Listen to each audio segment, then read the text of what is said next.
The night Clara Whitmore chose freedom over survival, three men rode through a lightning storm to drag her back to a cage built from shame and stolen inheritance. But what they didn't know, what no one knew, was that the woman they'd spent years breaking had finally stopped believing their lies. This is the story of a woman who refused to disappear, a storm that changed everything, and the moment she learned that her body was never the problem, fear was. Stay with me until the end, hit that like button, and comment what city you're watching from so I can see how far this story travels. The sky split open like a wound. Clara Whitmore pressed her heels into the mare's flanks, urging the exhausted animal forward through sheets of rain that turned the Nebraska prairie into a churning sea of mud and darkness. Lightning cracked overhead, illuminating the landscape in violent bursts, flat grassland stretching endlessly, a lone cottonwood bent nearly horizontal by wind, and behind her, distant but gaining, the shadows of three riders. They were coming for her. Her stepfather had sent them. Edgar Crowley never let go of anything he considered his property, and that's exactly what Clara had been for the past 6 years, property. A burden, an embarrassment he controlled with locked doors and cutting words, with stolen inheritance and arranged marriages, with 1,000 small cruelties designed to make her believe she deserved nothing better.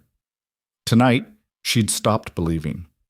The rain was cold enough to ache, soaking through her riding dress until the fabric clung to her skin like a second layer of shame. Clara had spent 23 years learning to make herself smaller, physically impossible as that was, but she'd tried anyway. Hunched shoulders, downcast eyes, apologetic smiles, a lifetime of shrinking into corners, of pretending she didn't notice the looks, the whispers, the casual cruelty that masqueraded as concern. Poor girl, such a shame about her size. No man will want her. Edgar's doing charity, really, finding anyone willing. She should be grateful. Thunder drowned out the memory, and Clara was grateful for it. Her thighs burned. Her hands were numb around the reins. She'd been riding for 6 hours straight, ever since she'd slipped out of Crowley House through the kitchen door while Edgar hosted his weekly poker game. The men's laughter had echoed through the walls as she'd saddled the mare in darkness, as she'd taken only what she could carry, a small bag of clothes, her mother's locket, and the Derringer pistol she'd found hidden in the library desk 3 months ago. She hadn't known where she was going, only away. The mare stumbled, nearly going down, and Clara's heart lurched into her throat. If the horse broke a leg out here, if they fell... She didn't let herself finish the thought. She couldn't afford fear right now. Fear was what had kept her prisoner for 6 years, ever since her mother died and Edgar Crowley had swooped in with sympathy and marriage vows and promises to take care of poor Margaret's daughter. Fear of being alone. Fear of having nowhere to go. Fear that maybe everyone was right, that maybe she really was unworthy of anything better. Another lightning flash showed her something new. A dark shape ahead, barely visible through the rain. A structure. Small, probably just a line shack or abandoned homestead, but it had walls and a roof, and it wasn't the endless, drowning darkness. Clara urged the mare toward it. The building materialized slowly through the storm. A cabin. Rough-hewn logs chinked with mud. A covered porch. Smoke rising from a chimney that meant someone was home. Clara's desperation warred with caution. She knew nothing about whoever lived here. They could be dangerous. They could turn her away. They could send her straight back to Edgar. But the riders behind her were certainties, not possibilities. She had to choose. The mare's hooves clattered onto wooden planks as they reached the porch. Clara half fell from the saddle, her legs nearly buckling after so many hours of riding. Rain pounded the roof overhead, and for just a moment she stood there shaking, from cold, from exhaustion, from the magnitude of what she'd just done. She'd run. After years of obedience, years of swallowing her anger and accepting her fate, she'd actually run. The thought made her want to laugh and cry simultaneously. Instead, she raised her fist and knocked on the door. Silence. Just the roar of rain and the heaving of the mare's breath and Clara's own heartbeat thundering in her ears. Maybe no one was home. Maybe... The door opened. A man stood in the doorway, backlit by firelight. Tall, lean, maybe 30 years old, with dark hair and cautious eyes. He wore a plain shirt and work pants, and he held a rifle, not pointed at her, but present. Ready. Those eyes swept over her once, taking in her sodden dress, her wild hair plastered to her face, the exhausted horse behind her. Clara braced herself for the familiar sequence, shock at her size, poorly hidden disgust, performative sympathy that barely masked contempt. It didn't come. The man's expression remained neutral, measuring. When he spoke, his voice was quiet, almost gentle.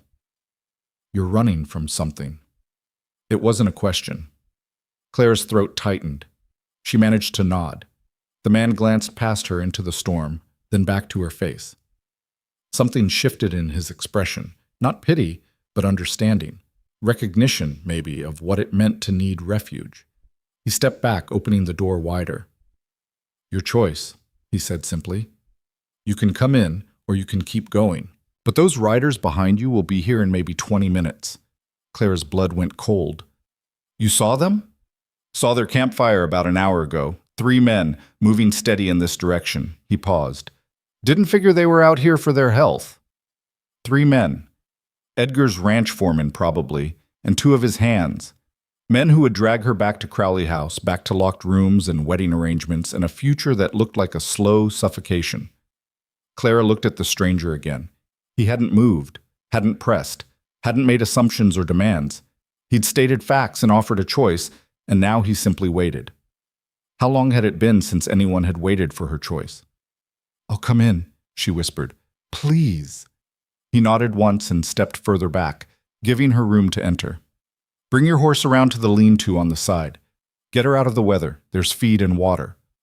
Clara's hands shook as she led the mare around the cabin. The lean-to was small but dry, with hay piled in one corner and a water trough that looked recently filled. She unsaddled the horse quickly, her fingers fumbling with buckles that had become slippery with rain. The mare dipped her head immediately to the water, drinking deeply, and Clara felt a rush of gratitude toward this stranger who'd thought to prepare for animals as well as humans. When she returned to the front porch, her small bag clutched in both hands, the man was waiting. He held the door open and gestured her inside without a word. The cabin's warmth hit her like a wall. A fire crackled in a stone fireplace, casting dancing shadows across simple furnishings. A table, 2 chairs, a rope bed in the corner, shelves lined with supplies. Everything was clean, organized, functional. The space of someone who lived alone and liked it that way. "Name's Nathan Cole," the man said, closing the door behind her and setting the rifle back on pegs above the fireplace. "I ride route for this postal service. This is a way station." Clara stood dripping on his floor, suddenly acutely aware of how she must look. Wild, desperate, probably half mad. Water pooled around her feet. "I'm Clara," she managed. "Clara Whitmore. I'm sorry to intrude. I didn't know where else." "You're not intruding." Nathan moved to the fireplace and hung a kettle on the hook over the flames. "You're seeking shelter in a storm. That's what way stations are for." He paused, then added carefully, "There's a privacy screen in the corner. You should get out of those wet clothes before you catch your death. I've got extra blankets, and there's a shirt and pants that might fit well enough for sleeping." He said it matter-of-factly, without any undertone that Clara had learned to listen for, that particular note of interest or hunger or calculation that usually accompanied men's comments about her body and clothing. This was pure practicality. "I'll step outside," Nathan continued, already moving toward the door. "Give you privacy to change. Take your time." "But the storm. There's a covered area on the porch." "I'll be fine." He pulled on a heavy coat and hat. "Knock on the wall when you're decent." Then he was gone, door closing firmly behind him, and Clara was alone. She stood there for a long moment, dripping and shaking, trying to process what had just happened. A stranger had given her shelter without question, had offered privacy without being asked, had treated her like a human being deserving of basic dignity rather than an object to be evaluated. The unfamiliarity of it made her want to cry. Instead, she moved. She found the privacy screen, a wooden frame with fabric stretched across it, and stepped behind it. Her fingers were clumsy with cold as she unbuttoned her riding dress, peeling the heavy, sodden fabric away from her skin. Underneath, her corset and chemise were equally soaked. She removed everything, shivering violently, and wrapped herself in one of the thick wool blankets Nathan had mentioned. The shirt and pants he'd offered were too large, but she rolled the sleeves and cuffs and they would do. She spread her wet clothes over the back of a chair near the fire, hoping they might dry by morning. When she was dressed and wrapped in the blanket for extra warmth, Clara knocked on the wall. A moment later, Nathan opened the door and stepped back inside, rain dripping from his hat. He hung the coat and hat on pegs by the door, studiously not looking at her.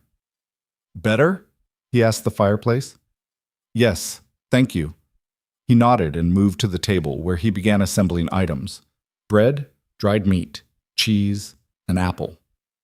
"You should eat. When's the last time you had food?" Clara tried to remember. "Breakfast? Maybe noon." "That's too long."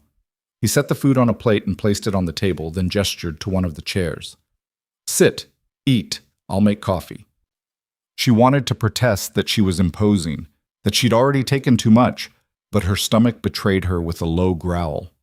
Nathan's mouth twitched in what might have been amusement, but he didn't comment. Clara sat and ate while Nathan prepared coffee in silence. The food was simple but good, and she realized she was ravenous. She forced herself to eat slowly, aware that gulping food after hours of writing might make her sick. Nathan poured 2 cups of coffee and sat across from her at the table. He wrapped his hands around his cup and waited, not pushing, not demanding explanations. The silence should have been uncomfortable. Instead, it felt like relief. Finally, Clara set down her half-eaten bread and looked at him directly. "Those men who are following me, they work for my stepfather, Edgar Crowley. He owns a ranch about 40 miles south of here." Nathan's expression didn't change. "They coming to take you back?" "Yes." "Against your will?" Clara's laugh was bitter. "My will hasn't mattered in 6 years." Something flickered in Nathan's eyes. Anger, maybe, or recognition. "Why now? Why run tonight?" The question hung in the air between them. Clara stared into her coffee cup, watching steam rise in delicate spirals. How did you explain years of accumulated hurt to a stranger? How did you make someone understand the specific suffocation of being controlled, diminished, erased bit by bit until you barely recognized yourself? "He arranged a marriage," she said finally, "to Bernard Hutchins, a man twice my age who owns the bank in town. The wedding is scheduled for 3 days from now." She took a shaky breath. "Bernard came to dinner last week. He looked at me like I was livestock he was considering purchasing. Edgar told him I was manageable, grateful, that I wouldn't cause trouble. And you decided you weren't manageable after all." Clara met Nathan's eyes. "I decided I'd rather die free than live as property." The words came out harder than she'd intended, but Nathan didn't flinch. He just nodded slowly, as if she'd said something perfectly reasonable. "What's your plan?" he asked. "I don't have one." The admission felt dangerous. "I just knew I had to leave, tonight, before it was too late." "Where were you heading?" "I don't know. Fort Kearney, maybe? I thought—" She stopped, feeling foolish. "I thought maybe I could find work, or help, or at least somewhere Edgar can't just take me back." Nathan was quiet for a moment, considering. Outside, thunder rumbled, and the storm showed no signs of letting up. Finally, he said, "Fort Kearney's about 60 miles northeast of here. 2 days hard riding and good weather. In this—" He gestured toward the window. 3 days, maybe 4. Clara's heart sank. 3 days. Edgar's men would catch her long before that. "But there's a marshal at the fort," Nathan continued. "Federal man, not local. If your stepfather's doing something illegal, and forced marriage might qualify, the marshal could help." Hope flickered, small but real. "You think he would?" "Depends on what evidence you have. Depends on a lot of things." Nathan leaned back in his chair. "But it's better than running blind." "Those riders will be here soon," Clara said quietly. "Maybe I should leave before—" "You're not going anywhere tonight." Nathan's tone was firm. "You're exhausted. Your horse is exhausted, and the storm's getting worse. You'd die out there. But when they come, we'll deal with it." He stood and moved to the rifle above the fireplace, checking the chamber with practiced efficiency. "How many men did Edgar send, do you think?" 3, you said. 3 men tracking 1 woman through a storm." Nathan's mouth thinned. "They're not coming to negotiate." Fear curled in Clara's stomach. "I don't want you to get hurt because of me." He looked at her then, really looked at her, and his expression was steady. Clara, a woman shows up at my door running from men who want to force her into marriage. That's not because of you. That's me choosing what kind of man I want to be." He paused. "Besides, I've dealt with worse than 3 wet cowboys. What if they're armed? I'd be surprised if they weren't." Nathan settled back into his chair, the rifle across his lap now. "But this is a federal way station. They can't just barge in here without consequences. If they're smart, they'll wait till morning and try to convince you to come quietly. And if they're not smart..." Nathan's smile didn't reach his eyes. "Then we find out how good they are with those guns." The casual way he said it sent a chill through Clara. This quiet route rider had a hardness underneath, something that suggested he wasn't a stranger to violence. "I have a gun," Clara said suddenly. "A Derringer. I took it from Edgar's desk before I left." "Do you know how to use it?" She hesitated. "I know which end the bullets come out of." That almost smile again. "That's a start. Let me see it." Clara retrieved the small pistol from her bag and handed it to Nathan.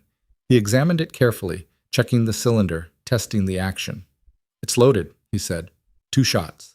Not much range, but at close quarters. "It'll do." He handed it back to her. "Keep it with you. If things go badly, don't hesitate. Understand?" Clara wrapped her fingers around the small, cold weight of the gun. "I understand." They sat in silence after that, waiting. The storm raged outside. The fire crackled. Clara tried to imagine what would happen when the riders arrived. Would they knock? Would they demand her return? Would they try to break down the door? Would she really be able to pull the trigger if it came to that? She'd spent her entire life being told she was weak, fragile, incapable, that she needed protection, management, control. Part of her still believed it, that voice that whispered she was foolish to run, that she should go back, that resistance would only make things worse. But another part of her, the part that had saddled the mare in darkness and ridden through a lightning storm, that part was done listening to those voices. "Can I ask you something?" Clara said quietly. Nathan looked up from the rifle. "Sure. When you opened the door and saw me, you didn't look surprised or disgusted or..." She struggled to find the words. "You didn't look at me the way people usually do." Nathan's expression was thoughtful. "How do people usually look at you?" "Like I'm wrong somehow. Like my body is something I should apologize for. Like I'm taking up space I don't deserve." "That's their problem," Nathan said simply. "Not yours." Clara blinked. "What?" "People who think your worth is determined by your size are telling you more about their limitations than yours." He met her eyes steadily. "I grew up with a sister who got judged every day for not fitting into some narrow idea of what women should look like. Watched her shrink herself trying to please people who weren't worth pleasing. By the time she was 20, she'd stopped eating properly, stopped speaking up, stopped taking up space." His jaw tightened. "She died of fever when she was 23, but she'd been disappearing long before that." "I'm sorry," Clara whispered. "Don't be sorry. Just don't do what she did." Nathan's voice was quiet, but fierce. "Don't make yourself smaller for people who don't deserve you." Tears stung Clara's eyes. She blinked them back furiously, but one escaped anyway, tracking down her cheek. "You don't even know me," she said.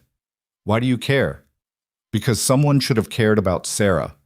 Nathan set the rifle aside and stood, moving to the window to peer out into the storm. "And because I know what it looks like when someone's running for their life. I know what it costs to choose freedom when everyone around you is trying to convince you that cage is for your own good." Clara wanted to ask what he'd run from, what cage he'd escaped, but before she could form the question, Nathan went rigid. "They're here," he said quietly. Clara's heart stopped. She stood on shaking legs and moved to the window. In the distance, barely visible through the rain, 3 dark shapes approached on horseback. Lightning illuminated them briefly. Men in long coats, hats pulled low, moving with grim purpose. "Get away from the window," Nathan ordered, his voice calm but commanding. Clara obeyed, stepping back into the shadows. Nathan picked up the rifle and positioned himself beside the door, out of direct sight, but with a clear line of fire if needed. The riders drew closer. Clara could hear hoofbeats now, barely audible over the storm. Her hand found the Derringer in her pocket, fingers curling around the grip. The hoofbeats stopped outside, a long moment of silence, broken only by rain and thunder. Then a heavy fist pounded on the door. "Open up! We're looking for someone!" The voice belonged to Tom Beckett, Edgar's foreman. Clara recognized the rough growl, had heard it barking orders at ranch hands for years. Beckett was a hard man, loyal to Edgar and mean in the casual way of men who enjoyed having power over others. Nathan waited, letting the silence stretch. He caught Clara's eye and mouthed, "Stay quiet." The pounding came again, harder. "We know someone came this way. Open the damn door." Nathan moved then, positioning the rifle carefully before calling out, "This is a federal way station. State your business." A pause. Then Beckett's voice again, slightly more controlled. "We're tracking a runaway. Woman on a gray mare. Might have stopped here for shelter." "Might have," Nathan agreed calmly. "Storm's bad enough to drive anyone to cover." "So you've seen her?" Eagerness crept into Beckett's voice. "Didn't say that. Said the storm's bad enough that anyone could be anywhere, cursing from outside, muffled by rain but audible enough." Then another voice, younger, uncertain.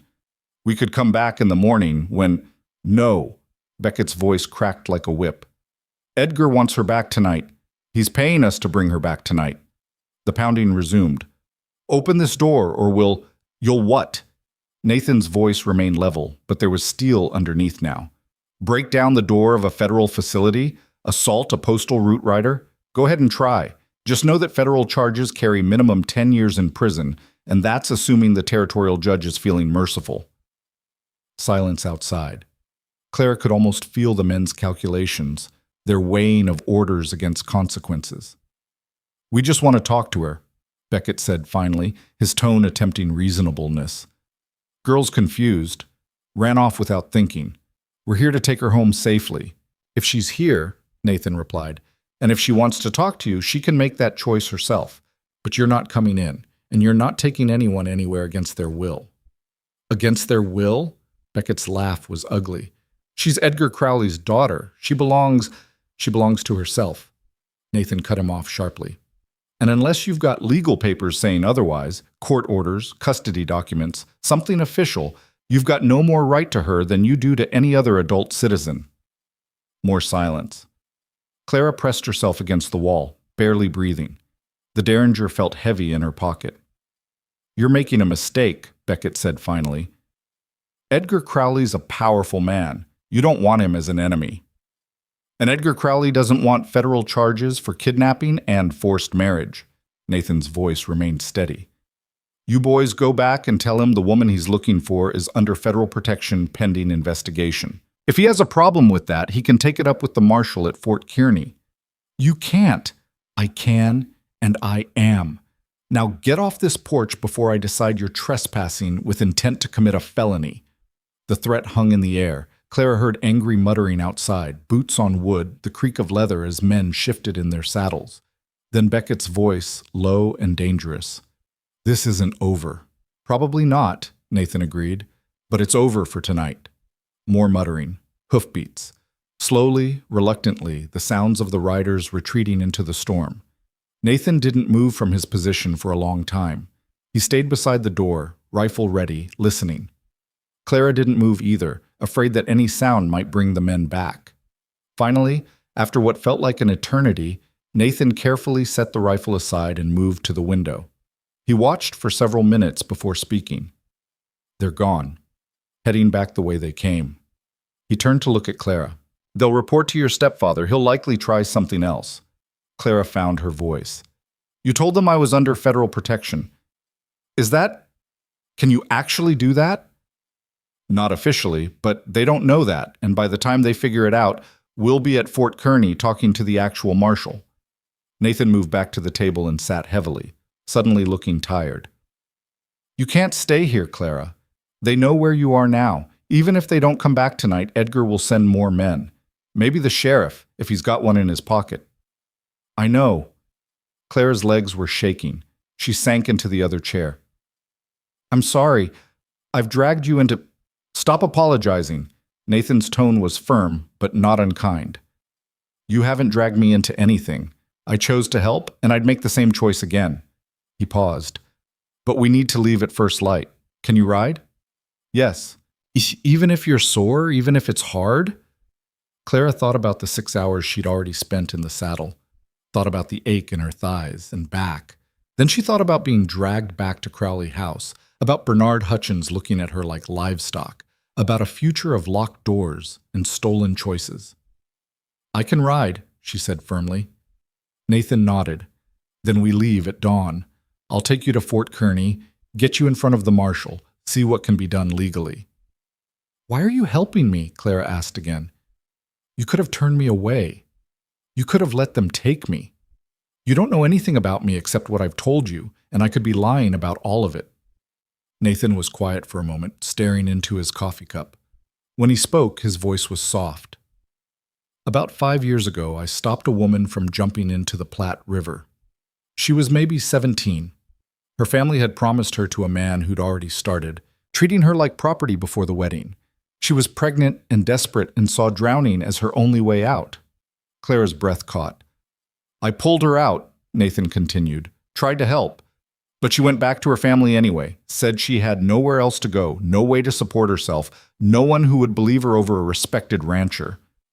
His jaw tightened. Found out 2 months later she'd tried again, successfully, that time.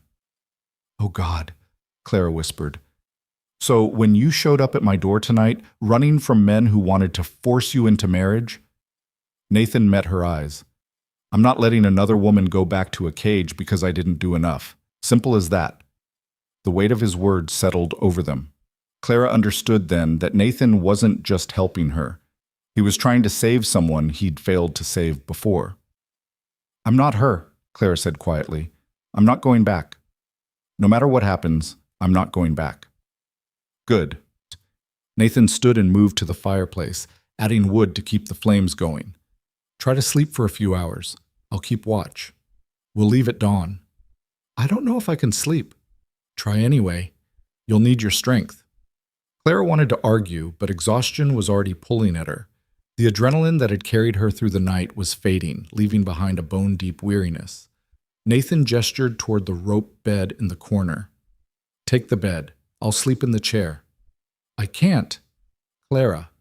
He looked at her steadily. You're safe here tonight. Take the bed. Rest while you can.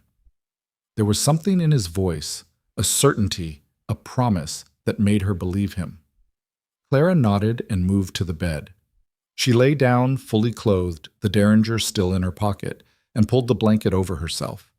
From across the room, she could see Nathan settling into the chair by the fire, the rifle across his lap, his eyes on the door. Standing guard, protecting her. When was the last time anyone had protected her? When was the last time someone had treated her safety as something that mattered? Clara closed her eyes, but sleep didn't come immediately. Instead, she lay there thinking about the storm outside, about the riders who'd come for her, about Nathan's quiet strength and the way he'd defended her without question.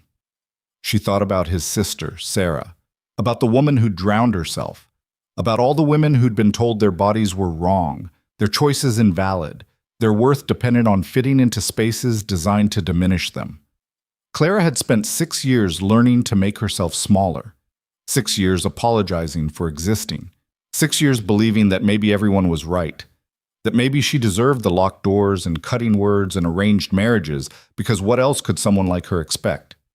But Nathan had looked at her tonight without judgment, without calculation, without the familiar mixture of pity and contempt she'd learned to recognize in every social interaction. He'd looked at her and seen someone worth protecting. Maybe, just maybe, she was. Outside, thunder rolled across the prairie. Rain hammered the roof, and somewhere in the darkness, 3 men rode back toward Crowley Ranch to report their failure. Clara's hand found the derringer under her blanket. 2 shots. At close range, enough to make a difference. She'd left Crowley House believing no one would ever see her as worthy. She'd been wrong about that. The question now was whether she could learn to see herself the same way. Dawn came gray and reluctant, light seeping through the cabin windows like water through cracks.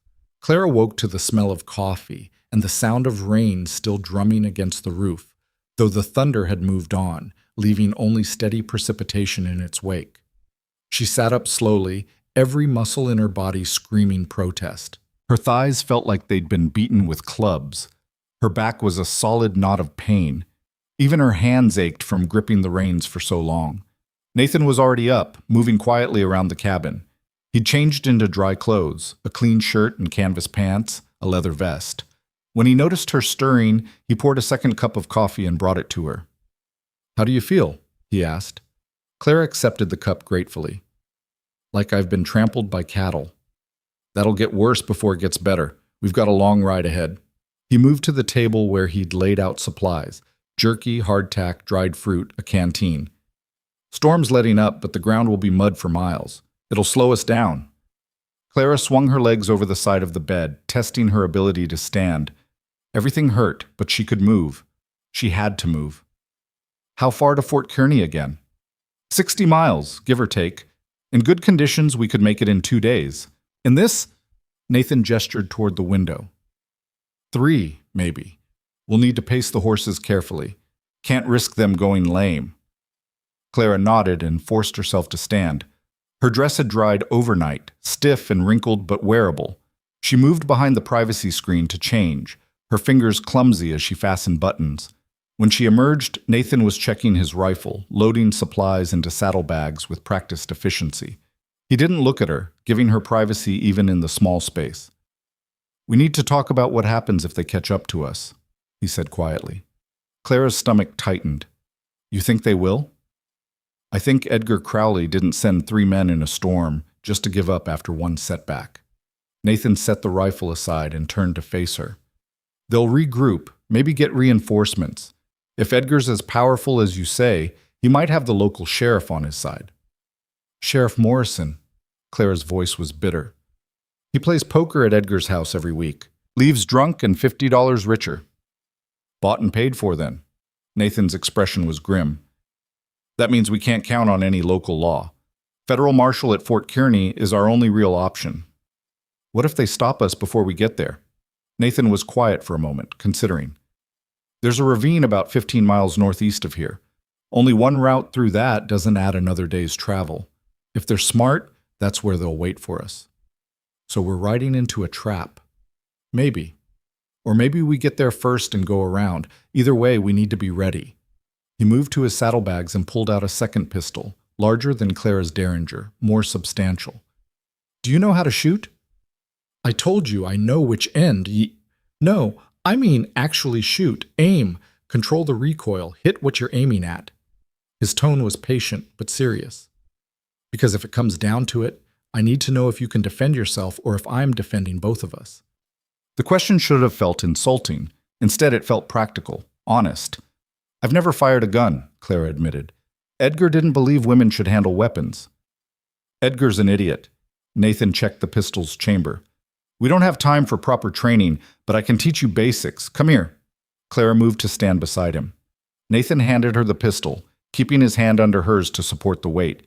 "It's heavier than the Derringer," she said. "That's good. More weight means more stability, less kick. This is a Colt .45. 6 shots. You aim down the barrel, line up the sight with your target, and squeeze, don't pull, the trigger." He guided her hand, showing her the proper grip. Most people miss because they jerk the trigger. Steady pressure, smooth motion. His hand was warm over hers, calloused from years of riding and work. There was nothing improper in the touch, purely instructional, but Clara was acutely aware of how close he stood, how he smelled of coffee and leather and wood smoke. "The recoil will kick your hand up," Nathan continued. "Don't fight it. Let it happen, then bring the barrel back down for the next shot. And Clara..." He waited until she met his eyes. "If you have to shoot someone, aim for center mass, the biggest target.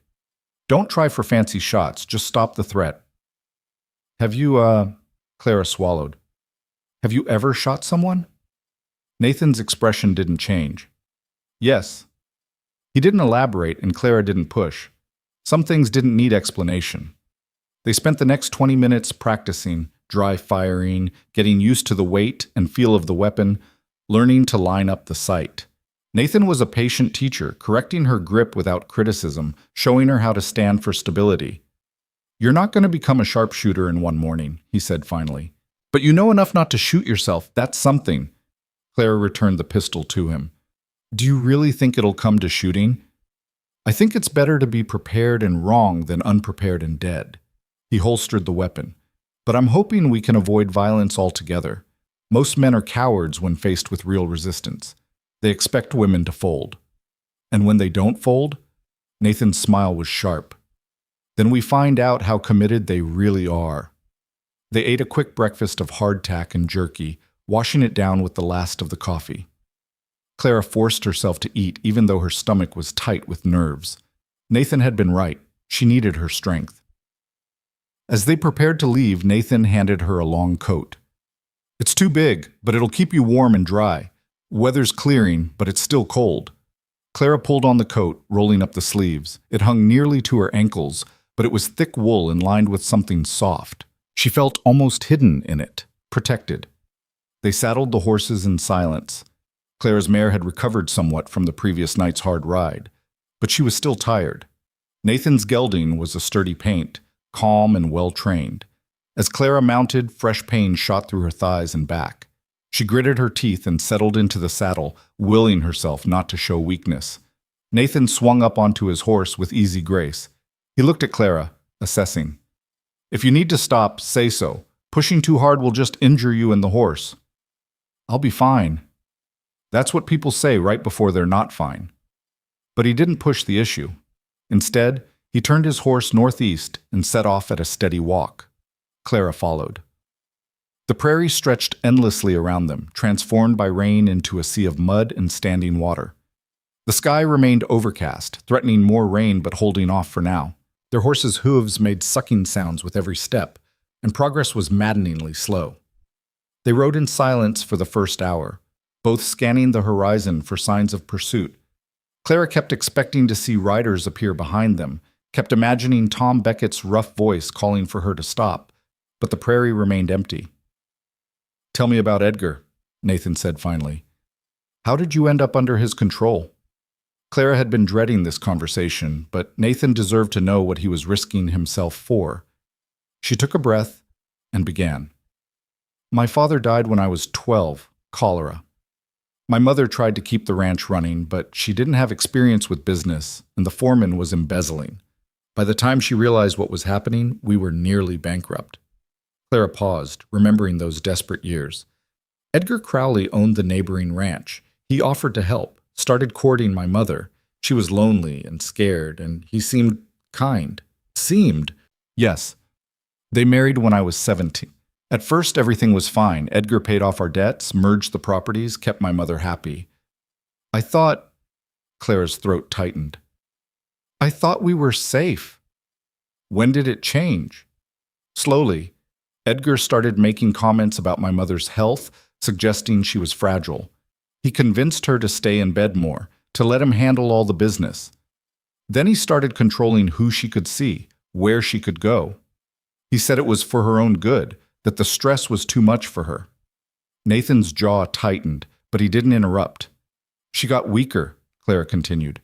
She stopped eating properly, started having dizzy spells. Edgar brought in doctors who said her heart was weak, that she needed rest and quiet. He moved her to a bedroom on the second floor and locked the door at night, said it was to prevent her from wandering if she got confused. Prison, Nathan said quietly. Yes, but I didn't realize it at the time. I thought Edgar was taking care of her. I thought, Clara's voice cracked, I thought I was helping by going along with everything he said. You were 17 and scared. That's not the same as complicit. The absolution in his tone made Clara's eyes sting. She blinked hard and continued. My mother died 2 months after my 18th birthday. The doctor said her heart gave out. Edgar was devastated, or he seemed to be. The whole town thought he was a devoted husband destroyed by grief. But you didn't believe it. I didn't know what to believe. Everything happened so fast, the funeral, the reading of the will. Clara stopped, remembering that day in the lawyer's office. That's when I learned that Edgar had gotten my mother to sign everything over to him before she died. The ranch, the money, all of it. There was a provision that I would receive my inheritance when I turned 25 or when I married, whichever came first. Let me guess, Nathan said grimly. Edgar controlled both the timeline and the choice of husband. Exactly. I had no money of my own, no way to leave. Edgar made it clear that I was living in his house on his charity, that I should be grateful he didn't throw me out. Claire's hands tightened on the reins. That's when he started locking my door at night. Said it was for my safety, but we both knew the truth. How long has it been? 6 years. 6 years of locked doors and social humiliation and being told I should be thankful anyone would tolerate me. Clara laughed bitterly. Edgar liked to remind me that no man would ever choose me for myself, that my only value was my inheritance, and he was kind enough to manage it for me until I was settled. Nathan was quiet for a long moment. When he spoke, his voice was hard. And Bernard Hutchins? How did that arrangement come about? Edgar's in debt. I didn't know how bad until I overheard him talking to his lawyer 3 weeks ago. He's borrowed heavily against the ranch, made bad investments. He needs cash, and Bernard has it. Clara's stomach turned. The marriage contract includes a significant payment to Edgar, essentially selling me to clear his debts. That's not legal. The payment is structured as a dowry and business partnership. On paper, it looks legitimate. Bernard gets a wife and access to my inheritance. Edgar gets out of debt. Everyone wins. Except you. Except me. Clara looked at Nathan. Bernard made it very clear what he expects from the marriage.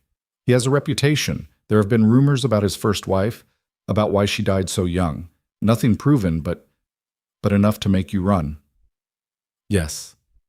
They rode in silence after that, the weight of Clara's story settling between them. The prairie slowly dried as morning wore on, though the ground remained soft and treacherous. They stopped once to rest the horses, sharing water and jerky while scanning the horizon. Still no sign of pursuit. Maybe they gave up, Clara said hopefully. Nathan shook his head. They're out there, either ahead of us or tracking our path. Men like Edgar don't give up this easily. As if to prove his point, they crested a low rise 2 hours later, and Nathan immediately pulled his horse to a stop. Clara drew up beside him and followed his gaze. In the distance, perhaps a mile ahead, 3 riders sat motionless on a ridgeline, too far to make out faces, but their positioning was deliberate. Waiting. Is it them? Clara whispered. Can't tell from here, but I'd bet on it. Nathan studied the terrain, his expression calculating. The ravine I mentioned, it's just beyond that ridge. Only way through is narrow, maybe 20 feet wide at the base. Perfect place for an ambush. Clara's heart hammered.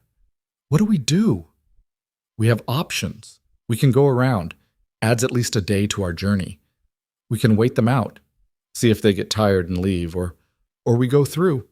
Nathan looked at her. That's the fastest route to Fort Kearney, but it's risky. Everything's risky. Clara straightened in her saddle despite the pain. If we go around, they'll just track us. If we wait, Edgar sends more men. At least if we go through, we're moving forward. You understand they might try to take you by force? That shooting might actually happen? Clara's hand found the derringer in her coat pocket. I understand. Nathan studied her for a long moment, then nodded slowly. All right, but we do this smart. Stay close to me, do exactly as I say, and if I tell you to run, you run. Understood? Understood. They started forward again, moving at a steady pace toward the ridge. As they drew closer, the riders became more distinct. Clara recognized Tom Beckett in the center, broad-shouldered, wearing the same dark coat from the night before. The 2 men flanking him were ranch hands she vaguely recognized, young and probably eager to prove themselves to Edgar. The ravine opened before them, a gash in the prairie carved by centuries of water flow. The walls rose maybe 30 feet on either side, steep and rocky. The path through the bottom was just as Nathan had described, narrow, winding, with no easy way to turn around once committed. The 3 riders had positioned themselves at the far end, blocking the exit. Nathan slowed their pace as they approached the entrance to the ravine. Remember, he said quietly, stay behind me. Keep your hand on your gun. Don't show fear. Clara nodded, her mouth too dry to speak. They entered the ravine. The walls rose around them, cutting off sight of the prairie. Sound echoed strangely in the confined space. Hoofbeats, breathing, the creak of leather. Clara's every instinct screamed at her to turn back, but she forced herself to keep moving forward. Halfway through, they rounded a bend, and there were the 3 riders spread across the narrow exit. Beckett, in the center, his 2 companions on either side. All three had their hands resting casually on their holstered weapons. Nathan reined to a stop about 20 feet away. Clara halted beside him, her heart threatening to pound out of her chest. "Well, well," Beckett drawled, "if it isn't the helpful postal rider and his stray." "This path is public access," Nathan said calmly. "Move aside." "Can't do that, friend. We've got business with the lady." Beckett's eyes fixed on Clara, cold and calculating. "Miss Whitmore, your stepfather's awful worried about you. Sent us to bring you home safe." Clara found her voice. "I'm not going back." "Now see, that's not really your decision to make." Beckett shifted in his saddle. "You're not of sound mind right now. Running off in a storm, associating with strange men, Edgar thinks you need medical attention. For your own safety." The implication was clear. Edgar would have her declared mentally unfit, take permanent control of her life and inheritance. "I'm perfectly sound," Clara said, keeping her voice steady. "And I'm under federal protection pending investigation of fraud and attempted forced marriage." One of the younger hands, a lanky kid with red hair, looked uncertain. "Boss didn't say nothing about federal charges." "Shut up, Kyle," Beckett snapped. Then to Nathan, "You got no authority to offer federal protection. You're just a route rider." "True," Nathan agreed. "But the marshal at Fort Kearney does have that authority, and we're on our way to see him right now.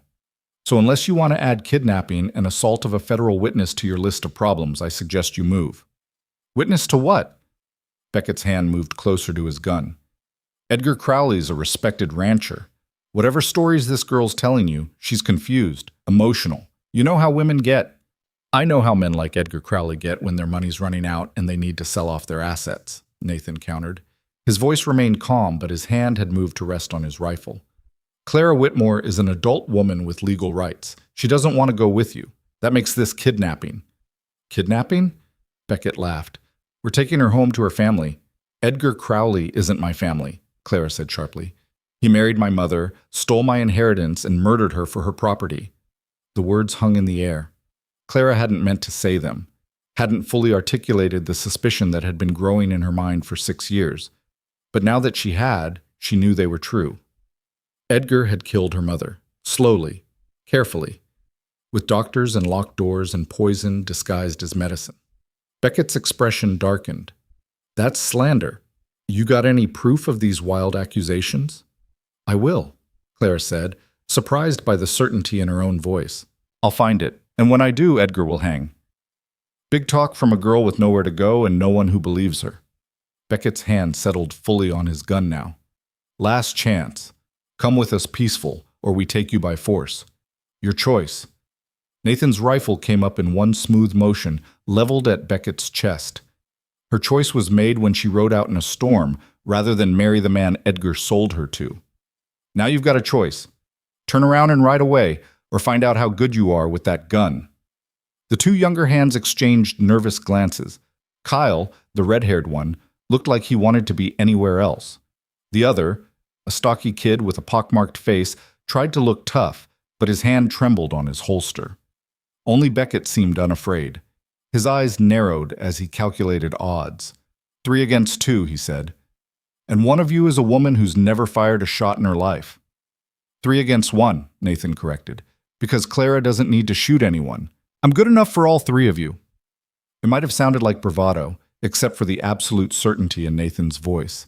He held the rifle like it was part of his body, and there was something in his eyes, something hard and experienced, that suggested he'd been in situations like this before. Beckett saw it too. His confidence wavered slightly. "You'd kill 3 men over a girl you just met?" "I'd kill 3 men to stop a kidnapping," Nathan replied.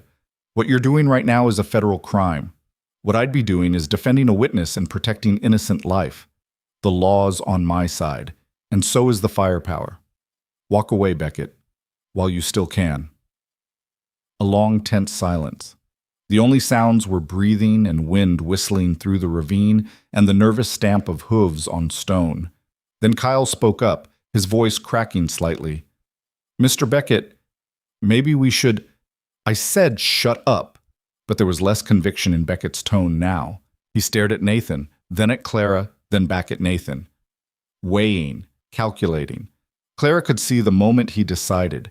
His hand eased away from his gun, and his shoulders relaxed slightly. "Edgar's not going to like this," he said finally. "Edgar can take it up with federal authorities." Nathan didn't lower the rifle. "Now turn around and head back the way you came. Don't follow us. Don't try to intercept us. Go back to your boss and tell him his stepdaughter's beyond his reach." Beckett's jaw tightened, but he yanked his horse's reins and wheeled around. The two younger hands followed immediately, relief evident in their postures. As they rode away, Beckett called back over his shoulder, "This isn't over, Whitmore. Edgar always gets what he wants." "Not this time," Clara said, though she wasn't sure he heard her. They waited until the three riders had disappeared from sight before Nathan finally lowered his rifle. His hands were steady, but Clara noticed the tension in his shoulders, the way he scanned the ravine walls as if expecting another ambush. "Are you all right?" he asked. Clara realized she was shaking. "I told them Edgar murdered my mother. I've never said that out loud before." "Do you believe it?" "Yes." The certainty surprised her. "I don't know how I'll prove it, but yes. I believe he killed her." Nathan was quiet for a moment. "If that's true, he's more dangerous than I thought. Men who've killed once find it easier the second time." "You think he'll come after me himself?" "I think he'll do whatever it takes to keep his secrets buried and his money secure." Nathan turned his horse toward the exit of the ravine. "Which is why we need to get to Fort Kearney as fast as possible. Come on." They rode hard for the rest of the day, stopping only briefly to rest the horses.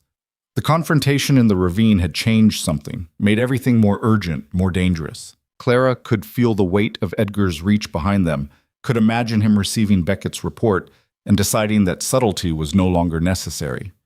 As the sun began its descent toward the horizon, Nathan led them off the main trail toward a stand of cottonwood trees near a creek. The location was well hidden, with good sight lines and running water for the horses. "We'll camp here tonight," he said, dismounting stiffly. "It's not ideal, but we need rest, and so do the animals." Clara slid from her saddle and nearly collapsed. Her legs had gone beyond pain into numbness. Every part of her body screamed. Nathan caught her elbow, steadying her. "Easy. Take your time." "I'm fine," Clara managed, though she wasn't. She forced herself to stand straight, to help unsaddle the horses, to function despite the exhaustion threatening to overwhelm her. Nathan built a small fire, just enough for warmth and to heat water for coffee. As darkness fell, they sat on opposite sides of the flames, sharing dried meat and hardtack in silence. Finally, Clara spoke. "In the ravine, when you raised that rifle, would you really have killed them?" Nathan stared into the fire. "Yes." "Have you killed before? In war?" "No war, just situations that required it." He looked up at her. "I told you I'd ridden route for the Postal Service. What I didn't mention is that before that I worked for the Pinkerton Agency. Security, investigations, sometimes recovery of stolen property or kidnapped persons." Clara's eyes widened. "You were a detective?" "Something like that. I was good at finding people who didn't want to be found, at reading situations, at knowing when to talk and when to shoot." His expression was grim. "I saw a lot of ugliness. Men who thought power gave them the right to hurt whoever they wanted. Women and children trapped in situations they couldn't escape. I helped when I could, but—" He stopped, and Clara waited. "There was a case about 6 years ago," Nathan continued quietly. "A wealthy merchant in Denver had been abusing his servants, young girls, mostly immigrants who had nowhere else to go. The Pinkertons were hired by a reformist group to gather evidence. I went in undercover as a stable hand." Clara's hands tightened around her coffee cup. "I found evidence. Documented everything. Built an airtight case. But before we could move on it, the merchant figured out what I was doing. He tried to destroy the evidence and kill the witnesses." Nathan's jaw tightened. "I stopped him. Permanently. The law called it self-defense, said I was protecting innocent life. But the truth is, I was glad to pull that trigger. I wanted him dead." "That doesn't make you a bad person," Clara said softly. "Doesn't make me a good one either. Just makes me someone who's willing to do what's necessary." He met her eyes across the fire. "I'm telling you this because you need to understand what you've gotten yourself into by letting me help you. If Edgar comes for you, if anyone tries to take you against your will, I will kill them without hesitation. I need you to be prepared for that." Clara thought about the derringer in her pocket, about Beckett's smirk in the ravine, about Edgar's cold calculation and Bernard Hutchins' hungry eyes. "I'm prepared," she said. They sat in silence after that, listening to the creak and the pop of burning wood and the distant howl of coyotes. Clara's exhaustion pulled at her, but her mind wouldn't quiet. Too many thoughts racing about Edgar, about her mother, about the uncertain road ahead. "Nathan," she said finally, "what if the marshal doesn't help? What if Edgar has connections at Fort Kearney too? What if—" "Then we keep going, further east to the territorial capital if necessary, to Washington if it comes to that." Nathan's voice was firm. "You're not going back, Clara. I promise you that. One way or another, we'll find someone who'll listen." "Why do you care so much?" The question burst out before Clara could stop it. "You don't know me. You don't owe me anything. Why risk your life for someone you met less than 24 hours ago?" Nathan was quiet for a long time, staring into the flames. When he finally spoke, his voice was raw. "Because no one helped Sarah. Because that girl drowned herself because she thought drowning was better than living as property. Because I've seen too many women destroyed by men who faced no consequences." He looked at Clara, and his eyes were fierce. "And because when you knocked on my door last night, soaked and exhausted and terrified, you weren't asking to be saved. You were asking for a chance to save yourself. That's worth risking everything for." Clara's throat tightened. She wanted to thank him, to express somehow what his help meant, but words felt inadequate. Instead, she said, "Your sister Sarah, what was she like?" A small, sad smile crossed Nathan's face. "Stubborn. Smart as hell, though no one would listen to her because she was female. She could calculate numbers faster than any accountant I've ever seen. She wanted to go east to college, to study mathematics." His smile faded. "But our father said women didn't need education, that she should focus on being marriageable. So she started making herself smaller, quieter, started believing she wasn't worth the space she took up." "How old was she when she died?" 23. The same age Clara was now. The parallel wasn't lost on either of them. "I'm sorry," Clara whispered. "Don't be sorry. Just don't do what she did. Don't let them convince you that you're the problem." Nathan stood and moved to check on the horses. "Get some sleep. We've got another hard day tomorrow." Clara lay down near the fire, wrapped in a blanket Nathan had given her. She was so tired that sleep should have come instantly, but her mind kept circling back to the ravine, to Beckett's threat, to the accusations she'd made about Edgar. Her mother's death hadn't been natural. She was sure of it now. The slow decline, the locked doors, the doctors who never quite looked Clara in the eye when they delivered their diagnoses. Edgar had orchestrated all of it, had killed her mother slowly enough that it looked like illness. And now he wanted to do the same to Clara, maybe not kill her, but lock her away, control her, erase her bit by bit until nothing remained but a signature on legal documents. But Clara wasn't her mother. She wasn't going to lie down and accept her fate.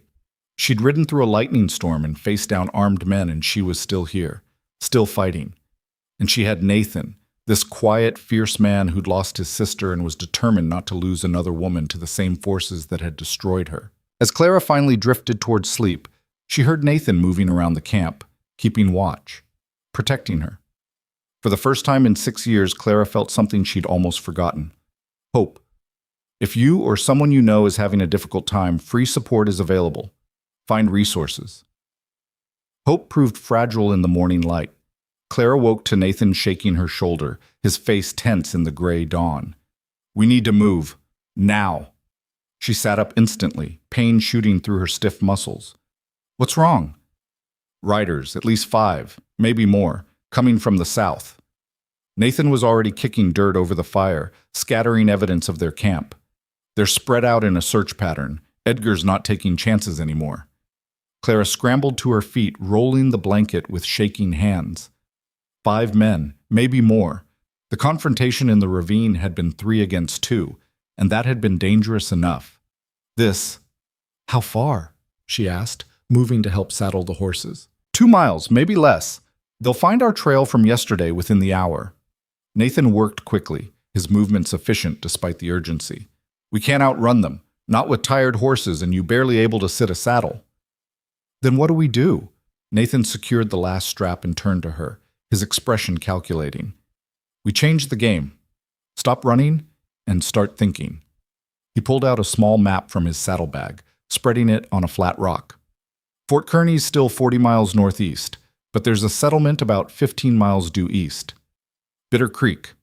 It's small, maybe 30 people, but there's a boarding house run by a woman named Eleanor Briggs.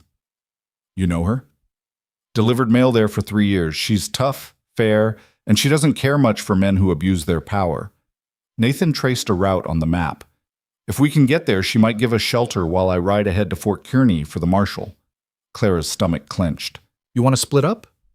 I want to get you somewhere safe while I bring back federal authority. Eleanor's boarding house is the closest thing to sanctuary we're going to find. He folded the map. But we have to get there first, and those riders are going to make that difficult. They mounted quickly, Clara biting back a cry as her abused muscles protested. Nathan set a brutal pace, pushing the horses harder than he had the previous day. They rode east, away from the direct route to Fort Kearny, angling toward Bitter Creek. The sun climbed higher, burning off the morning mist. Behind them, Clara kept imagining she heard hoofbeats, shouts, the sound of pursuit drawing closer. Every shadow on the horizon looked like a rider. Every distant bird call sounded like a signal. 2 hours into their flight, Nathan suddenly veered off the visible trail, guiding his horse down into a shallow wash lined with scrub brush. Clara followed, confused. What are we? Quiet. Nathan dismounted and grabbed handfuls of dry grass, using it to brush out their tracks where they'd entered the wash. We're going to let them pass us. Clara's eyes widened. That's insane. If they find us trapped down here, they won't be looking down. They'll be looking ahead, following the trail we've been leaving. Nathan worked quickly, erasing evidence of their passage. Trust me. Clara dismounted and pressed herself against the wash's earthen wall, holding her mare's reins tight to keep the animal quiet. Nathan positioned himself where he could see back the way they'd come, his hand on his rifle. They waited. Minutes crawled past like hours.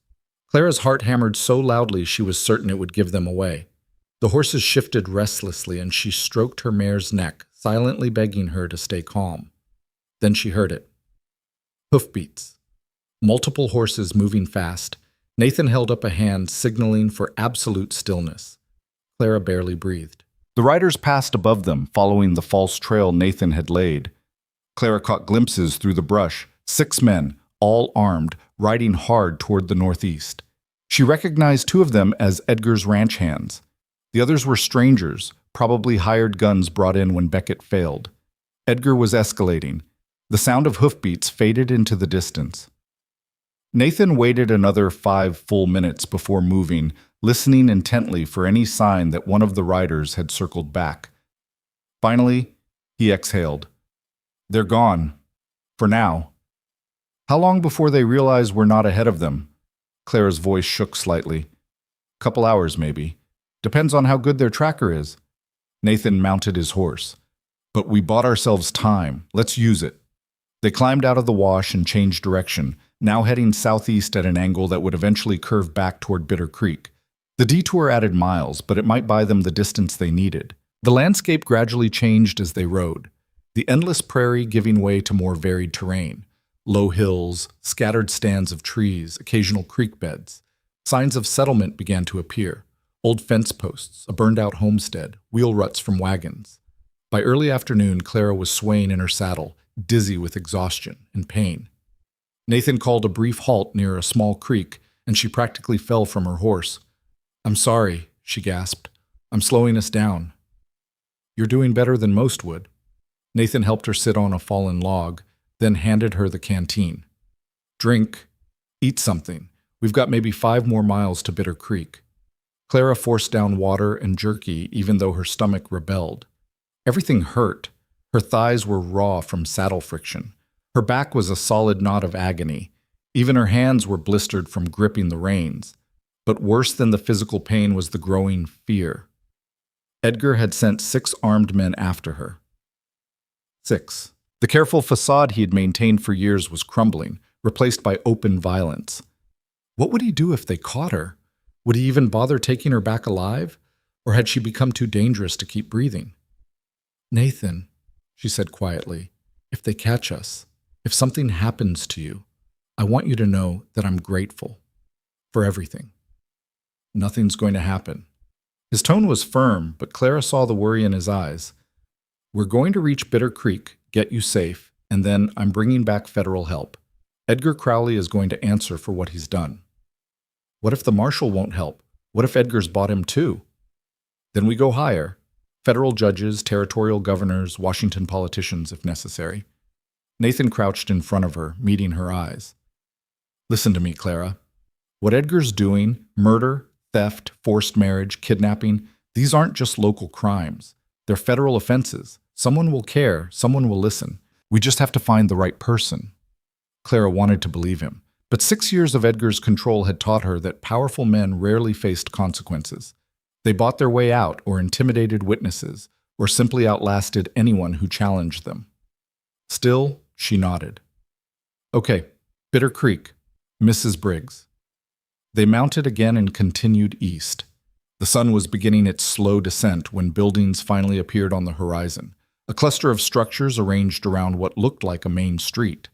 Bitter Creek was hardly big enough to be called a town, more like a crossroads with delusions of grandeur, but to Clara, it looked like salvation. Nathan slowed their pace as they entered the settlement, scanning for threats. A few people were visible: a man repairing a wagon wheel, a woman hanging laundry, 2 children playing in the dirt.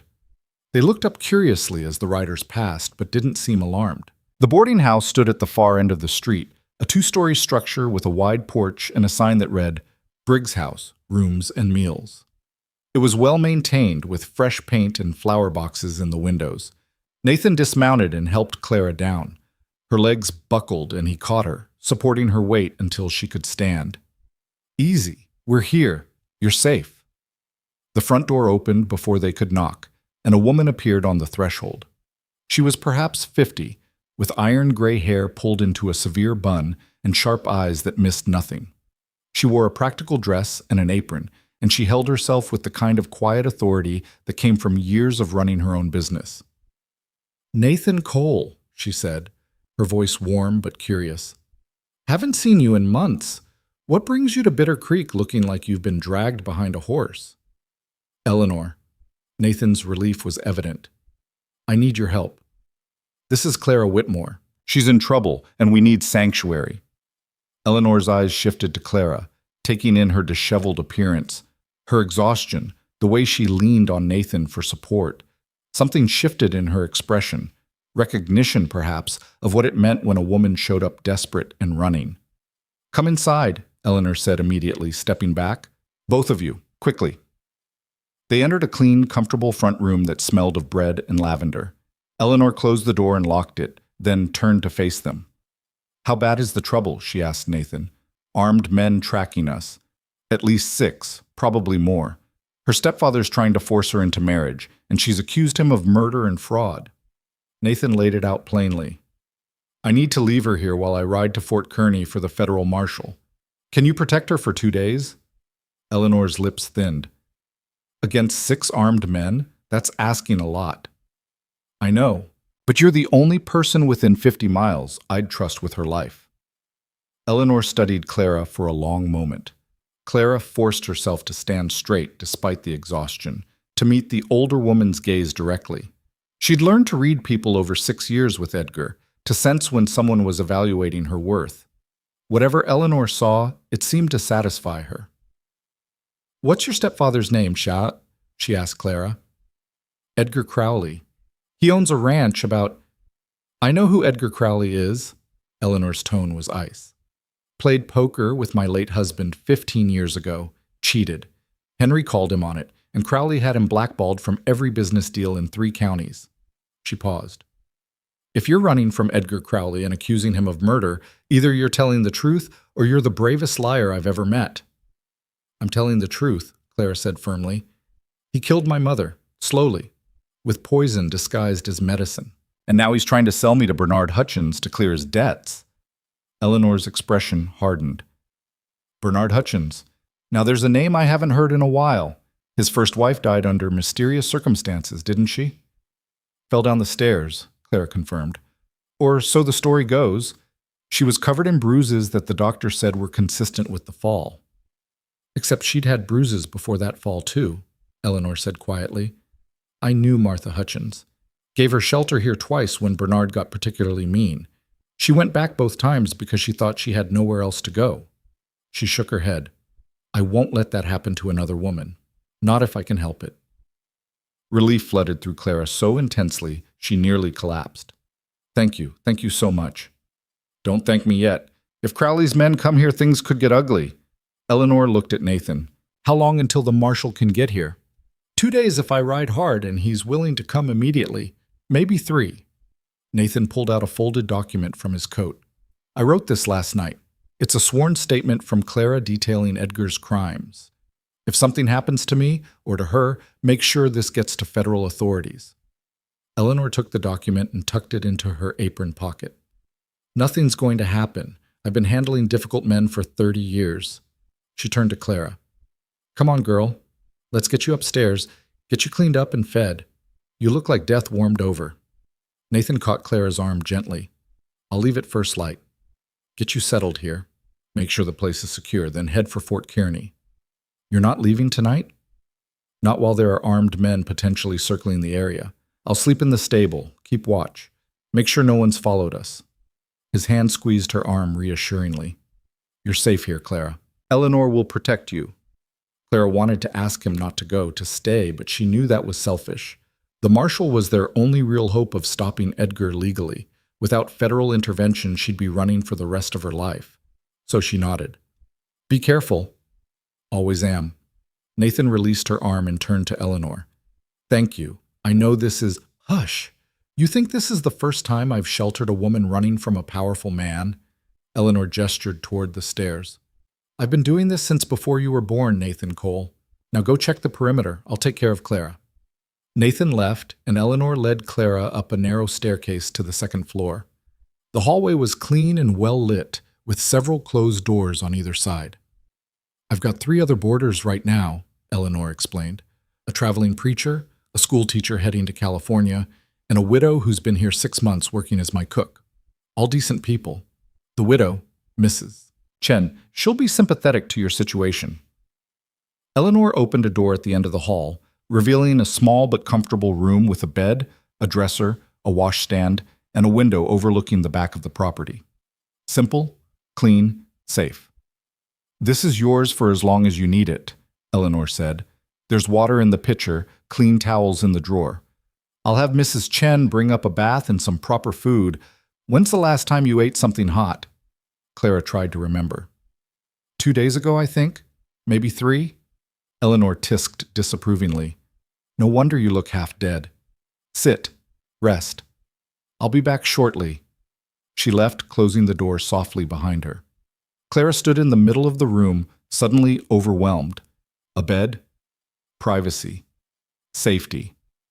After 2 days of riding and running and fear, the simple comfort of 4 walls and a locked door felt almost surreal. She moved to the window and looked out.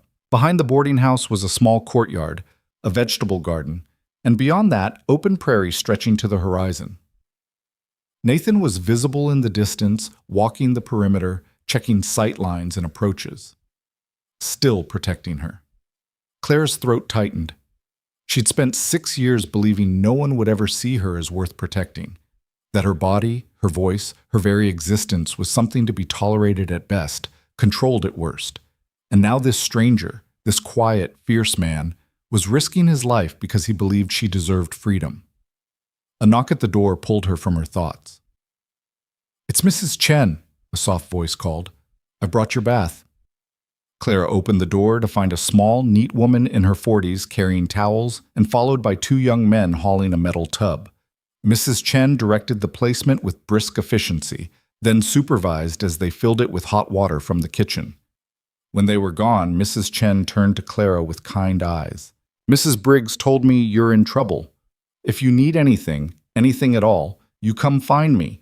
I've been where you are. The simple acknowledgement nearly broke Clara's composure. Thank you. Mrs. Chen nodded and left, closing the door behind her. Clara locked it, then undressed slowly, her fingers clumsy with exhaustion. When she lowered herself into the hot water, she had to bite back a cry. Every scrape and bruise and raw patch of skin screamed, but beneath the pain was blessed relief. She scrubbed away 2 days of sweat and fear and prairie dust, washing her hair until it felt clean again. By the time she finished, the water had gone tepid, and she was so tired she could barely keep her eyes open. She dried off and found clean clothes laid out on the bed. A simple dress in dark blue, undergarments, stockings. Eleanor's doing, probably. Clara dressed and was just braiding her damp hair when another knock came. "It's Eleanor. I've brought food." Clara opened the door to find the older woman carrying a tray laden with beef stew, fresh bread, butter, and apple pie. The smell made Clara's stomach clench with sudden, desperate hunger. "Eat slowly," Eleanor advised, setting the tray on the small table by the window. "You'll make yourself sick otherwise." Clara sat and forced herself to take measured bites, even though she wanted to devour everything in sight. Eleanor settled into the room's only chair, watching her with assessing eyes. "Nathan told me the basics," Eleanor said, "but I want to hear it from you. Edgar Crowley murdered your mother?" Clara swallowed a mouthful of stew. "Yes. I can't prove it yet, but I know he did. She was healthy until she married him. Then she got weaker and weaker. The doctors said her heart was failing, but I think—" She paused, remembering. There was a tea Edgar insisted she drink every night, said it would help her sleep. After she died, I found the tin in his office. It was labeled as a sleeping aid, but the ingredients looked wrong. Too many herbs I didn't recognize. "Do you still have this tin?" "No, I didn't think to take it when I ran." Clara's frustration was sharp. "I have no proof, just suspicions and memories." Eleanor was quiet for a moment. "Your mother's name was Margaret?" Clara looked up, surprised. "Yes, Margaret Whitmore, before she married Edgar. How did you—" "She stayed here once before she married Crowley. Must have been 7, 8 years ago." Eleanor's expression was thoughtful. "She was traveling with you, actually. You were probably 16 or 17. She seemed happy then. Healthy. Talked about rebuilding her ranch, about teaching you the business." The memory surfaced unexpectedly. Clara remembered that trip, one of the last times she'd seen her mother truly alive, truly herself. Before Edgar. Before the slow death. Did she say anything else? Anything about— She mentioned she was considering a marriage proposal from a neighboring rancher, said it would solve her financial problems, give her security. Eleanor's voice was gentle. She seemed uncertain but hopeful. I remember thinking she deserved better than a marriage of convenience. "She did," Clara whispered. "She deserved so much better than what Edgar gave her." Eleanor stood and moved to a dresser in the corner. She opened a drawer and pulled out a small wooden box. "After your mother died, I received something in the mail. It was addressed to me, but it was clearly meant to be found if anything happened to her." Clara's heart stuttered. "What was it?" Eleanor opened the box and withdrew a stack of letters bound with ribbon. "The letters from your mother written over the course of her marriage to Edgar. She sent them to me for safekeeping, with instructions that if she died suddenly or under suspicious circumstances, I should give them to you." Clara's hands trembled as she took the letters. The top one was dated 6 months after her mother's marriage to Edgar. She unfolded it with shaking fingers and began to read. The words were devastating. Her mother had known that Edgar was poisoning her, known that he'd married her for her property, known that he was slowly killing her while maintaining the facade of a devoted husband. "Why didn't she leave?" Clara's voice broke. "If she knew, why didn't she run like I did?" "Keep reading," Eleanor said quietly. Clara read through letter after letter, each one more heartbreaking than the last. Her mother had tried to leave, multiple times, but Edgar had control of all her finances, had isolated her from friends and family, had convinced the local doctor that she was mentally unstable. When Margaret had attempted to go to the sheriff, Edgar had been there within hours, smoothly explaining that his wife was having delusions brought on by her failing health. No one had believed her. The final letter was dated a week before Margaret's death. Her handwriting was shaky, barely legible. "Eleanor," it read, "if you're reading this, then I'm dead and Clara is in danger. Edgar plans to control her inheritance through forced marriage. He's already making arrangements with Bernard Hutchins. I've tried everything to stop him, but I'm too weak now. Please, if you can, help my daughter. Don't let her end up like me. Don't let him win. There's evidence in the ranch house, financial records, the poison he's been using, correspondence with Hutchins. It's hidden in a false bottom in my jewelry box. Tell Clara, save her, please. Clara's tears fell onto the paper, smudging the ink. Her mother had known, had tried to warn her, had left evidence that could destroy Edgar. The jewelry box, Clara gasped. It's still at the ranch, in my mother's old room. Edgar never cleaned it out, said it was too painful. More likely he didn't know about the false bottom, Eleanor said, which means the evidence might still be there. Clara looked up, hope and fear warring in her chest. We have to get it. If those records exist, they're proof of everything. Murder, fraud, the arrangement with Hutchins, all of it. The ranch is 40 miles away and crawling with Edgar's men. How do you propose we get this evidence? I don't know, but without it, it's just my word against Edgar's. And he's powerful, connected, respected. Clara's hands clenched around the letters. These letters help, but they're not enough. We need the documents my mother hid. Eleanor was quiet for a long moment, thinking, Nathan won't be back with the marshal for 2 days at minimum. If Edgar's men are searching the area, they might find this place before then. We need that evidence. You're saying we should go get it ourselves. I'm saying we might not have a choice. Eleanor moved to the window, looking out at the darkening prairie. I know that ranch. Used to deliver eggs there before Edgar took over. There's a back entrance through the old barn, a way to get into the house without being seen from the front. Eleanor, you've already risked so much. Your mother asked me to help you. That letter was her dying wish. Eleanor's voice was firm. I failed her by not acting sooner. I won't fail you too. Clara stood on shaking legs. When do we leave? Not we, you. Eleanor turned from the window. I'm too old to go sneaking around ranches in the dark, but I can create a distraction, give you cover. I can't ask you to. You're not asking. I'm offering. Eleanor's expression was determined. Here's what we'll do. Tomorrow morning, I'll take the wagon into town for supplies. It's only 5 miles from here to Edgar's ranch. I'll make sure I'm seen, make sure word gets back to him that I'm away from the boarding house. That should draw some of his attention. And while you're doing that, you ride to the ranch. You know the layout better than I do. Get in, find that jewelry box, get the evidence, and get out. Then come straight back here.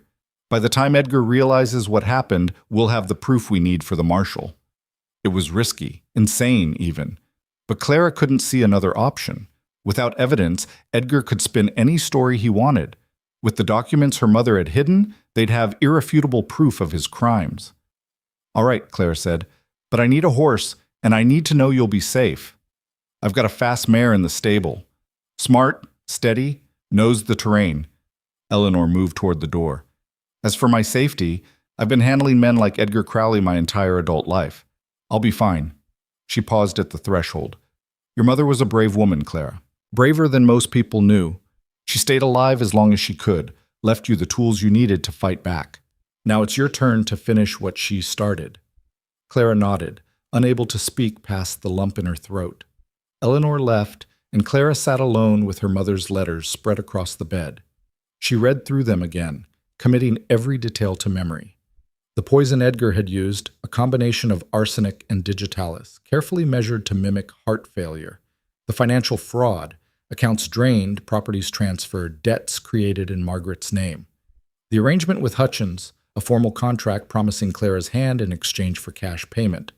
All of it documented, all of it hidden in a jewelry box in a locked room in a house full of Edgar's men.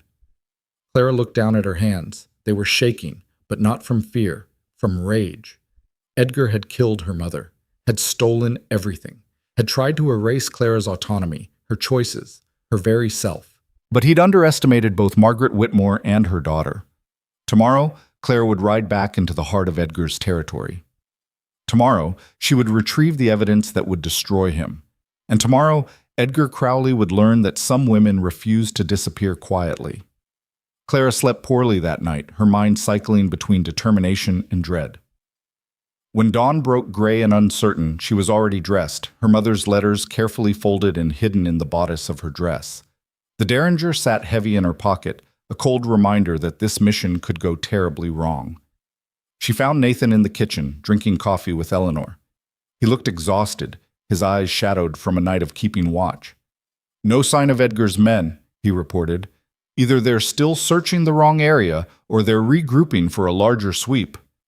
Eleanor set a plate of eggs and bread in front of Clara. "Eat. You'll need your strength." Nathan frowned, noticing the tension in the room.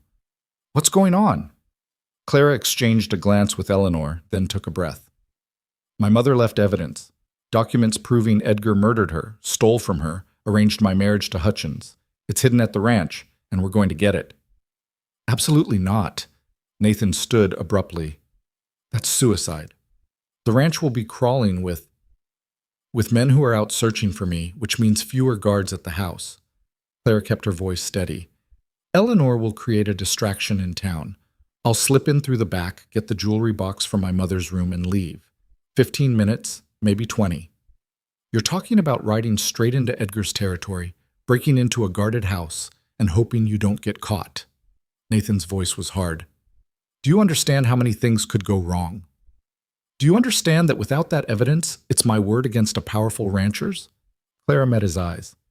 "These letters from my mother help, but they're not enough. Edgar will claim she was delusional, that I'm lying, that you've manipulated me.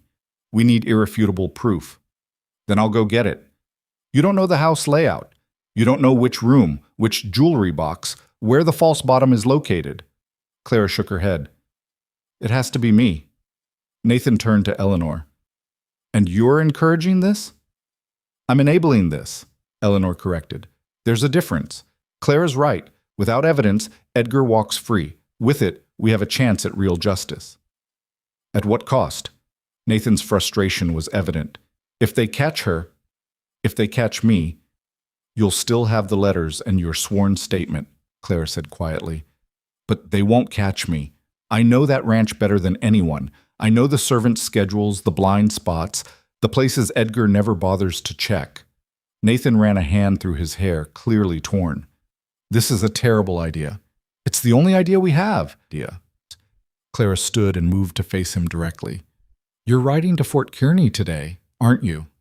"Yes, but then you'll be gone when this happens anyway. Eleanor and I have a plan. We're executing it, whether you approve or not." She softened her tone slightly. "I'm not asking permission, Nathan. I'm just asking you to trust that I know what I'm doing." He stared at her for a long moment, and Clara could see the war playing out behind his eyes. The desire to protect her warring with recognition that she had the right to make her own choices, even dangerous ones. Finally, he exhaled heavily. "If you're not back here by sunset, I'm coming after you. Marshal or no marshal." "Fair enough." Nathan pulled something from his pocket, a small whistle on a leather cord. "Take this. It's loud, carries for miles. If you get in trouble, blow it 3 times. I'll hear it and come running." Clara took the whistle, touched by the gesture even as she knew it was unlikely to help if things went wrong. "Thank you." "Don't thank me. Just don't die." Nathan grabbed his coat and hat. "I'm leaving now. The faster I reach Fort Kearney, the faster I can get back with help." He looked at Eleanor. "Keep her safe." "With my life," Eleanor promised. Nathan paused at the door, looking back at Clara. For a moment, she thought he might say something more, might try one last time to talk her out of this. Instead, he just nodded once and walked out. Clara watched through the window as he saddled his horse and rode northeast, disappearing into the morning mist. A hollow feeling settled in her chest. What if something happened to him on the road? What if Edgar's men intercepted him? What if she never saw him again? "He'll be fine," Eleanor said, reading her expression. "Nathan Coles survived worse than a 2-day ride through hostile territory." "How do you know?" "Because men like Nathan don't survive by accident. They survive by being smarter, faster, and more ruthless than whoever's chasing them." Eleanor moved to the stove and poured fresh coffee. "Now, let's review the plan one more time." They spent the next hour going over every detail. Eleanor would leave for town mid-morning, making sure she was seen by multiple witnesses. She'd take her time, stop at the general store, the post office, make casual conversation about needing supplies for her boarding house. Word would spread. It always did in small communities. And Edgar would hear that Eleanor Briggs was away from home. Meanwhile, Clara would take the back route to Crowley Ranch, approaching from the west where the old barn blocked sight lines from the main house. She'd tether the horse in the tree line, slip through the barn to the servants' entrance, and make her way upstairs to her mother's old bedroom. The room had been locked since Margaret's death, but Clara knew where Edgar kept the spare keys. Get in, find the jewelry box, retrieve the evidence, get out. Simple in theory, terrifying in practice. At mid-morning, Eleanor hitched up her wagon and prepared to leave. She'd changed into her town clothes and carried a shopping list that would justify several hours away. "Remember," she told Clara, "wait until you see me pass the crossroads heading toward town. That gives you a 30-minute window before word might reach Edgar. Use it wisely." Clara nodded, her throat too tight to speak. Eleanor climbed onto the wagon seat, then paused. "Your mother would be proud of you. Not because you're risking yourself, but because you're fighting back. That takes a kind of courage Margaret understood very well." Then she snapped the reins, and the wagon rolled forward, leaving Clara alone at the boarding house. Clara waited, watching from an upstairs window as Eleanor's wagon grew smaller in the distance. When it finally disappeared at the crossroads, Clara took a deep breath and moved. She changed into riding clothes, a split skirt Eleanor had provided, a dark blouse, sturdy boots. She braided her hair tightly and tucked it under a wide-brimmed hat. The derringer went into one pocket, Nathan's whistle into another. Her mother's letters she wrapped in oilcloth and tucked into a saddlebag.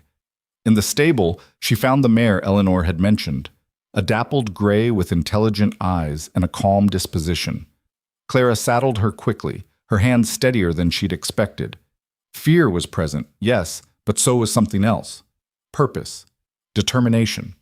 She was done running, done hiding, done letting Edgar control her story.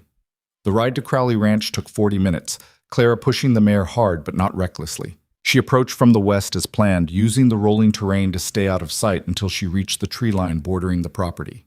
From here, she could see the ranch house rising in the distance, a sprawling two-story structure that had once been her home. How strange that a place that should have represented safety now looked like a prison. She tethered the mare deep in the trees hidden from casual view and began moving on foot toward the old barn. Her heart hammered, but her breathing stayed controlled. She'd trained herself over years to appear calm even when terrified. That skill served her now. The barn was exactly as she remembered, weathered wood, sagging roof, doors hanging slightly crooked. Edgar had built a new barn closer to the house, leaving this one to rot, which made it perfect for her purposes. Clara slipped inside, moving through shadows that smelled of old hay and abandonment.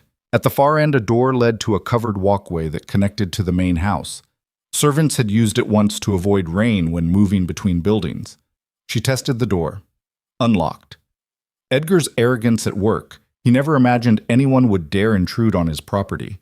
The walkway was empty, the main house silent. Too silent. Clara felt the hair on her neck rise. Where was everyone? Even with men out searching for her, there should be servants, ranch hands, someone. She entered through the servants' entrance into a small mudroom. Voices drifted from somewhere deeper in the house. The kitchen, probably.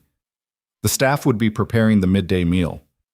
Clara moved like a ghost through familiar hallways, staying close to walls, avoiding the floorboards she knew would creak. Every shadow felt like a threat. Every distant sound made her freeze. The stairs to the second floor rose from the main foyer, exposed and dangerous. Clara waited, listening. Footsteps in the kitchen, the clatter of pots. Normal household sounds. She climbed quickly, wincing at every tiny noise. At the top, she turned left toward what had been her mother's suite of rooms. The door was closed, a layer of dust visible on the handle. No one had been here in months. Clara tried the handle. Locked. She'd anticipated this. Moving to Edgar's study 3 doors down, she slipped inside. The room smelled of cigars and whiskey, of Edgar himself. Her stomach turned, but she forced herself to move to the desk where he kept his keys. The drawer was locked too. Of course it was. Edgar locked everything. But Clara had watched him for 6 years, had observed his habits, his patterns. She knew he kept a spare key in a false panel behind the bookshelf, hidden but accessible in case he lost the original. Her fingers found the panel, pressed the hidden catch. It swung open, revealing a small compartment with several keys on a ring. Clara grabbed them and turned to leave, and froze. Footsteps. Coming up the stairs. Heavy, male, purposeful. She ducked behind the door just as someone entered the hallway. Through the crack, she saw Tom Beckett stride past, heading toward Edgar's bedroom at the far end of the hall. Clara's pulse thundered. If Beckett was here, how many other men had returned? Her 30-minute window was vanishing. She waited until Beckett's footsteps faded, then slipped out of the study and hurried to her mother's room. Her hands shook as she tried keys, rejecting one, then another, finally finding the right one. The lock clicked. Clara pushed inside and closed the door softly behind her. The room was exactly as her mother had left it. The bed was made with the same quilts Margaret had loved. Her books still lined the shelves. Her hairbrush still sat on the vanity, strands of her dark hair caught in the bristles. Clara's eyes stung, but she blinked back tears. No time for grief. Not yet. The jewelry box sat on the dresser, a beautiful mahogany piece with inlaid mother of pearl. Clara opened it carefully. Inside, her mother's modest collection of jewelry lay undisturbed. A few rings, a pearl necklace, earrings Clara remembered her wearing. But where was the false bottom? Clara lifted out the main tray, examining the velvet lining beneath. Nothing. She pressed the corners, searching for hidden catches or seams. There, a tiny irregularity in the back corner. Clara pressed, and a section of the bottom lifted away, revealing a hidden compartment beneath. Inside lay a folded stack of papers, a small glass vial half full of white powder, and a leather-bound ledger. Clara's hands trembled as she pulled everything out. The papers were legal documents, mortgage transfers, loan agreements, property deeds, all showing how Edgar had systematically drained her mother's estate while creating the appearance of legitimate business. The vial was labeled in Margaret's handwriting, Edgar's Sleeping Tea, tested, arsenic and digitalis. The ledger contained Margaret's personal notes, documenting every suspicious incident, every instance of poisoning, every lie Edgar had told. It was methodical, devastating evidence. Clara carefully repacked everything, tucking the documents into the inside pockets of her jacket. The vial she wrapped in cloth to prevent breakage. Voices erupted downstairs, loud, angry. Edgar's voice cutting through everything else. "What do you mean Eleanor Briggs is in town? I don't care about that old hag. Where's Clara? Did you find her?" Clara's blood turned to ice. Edgar was here. Home. The distraction hadn't worked as planned. Heavy footsteps on the stairs. Multiple men. "Search every room," Edgar commanded. "She might have doubled back. Check the old wing. Check the attics. Check everywhere." Clara looked around desperately. The door wouldn't hold if they tried it. The window was too high to jump without breaking something. She was trapped. Unless... Her eyes fell on the old servants' passage that ran behind the bedroom walls. Built decades ago for discreet access, most people had forgotten it existed. But Clara had played in those passages as a child. She moved to the panel she remembered, pressing the hidden catch. It opened, revealing a narrow, dark corridor.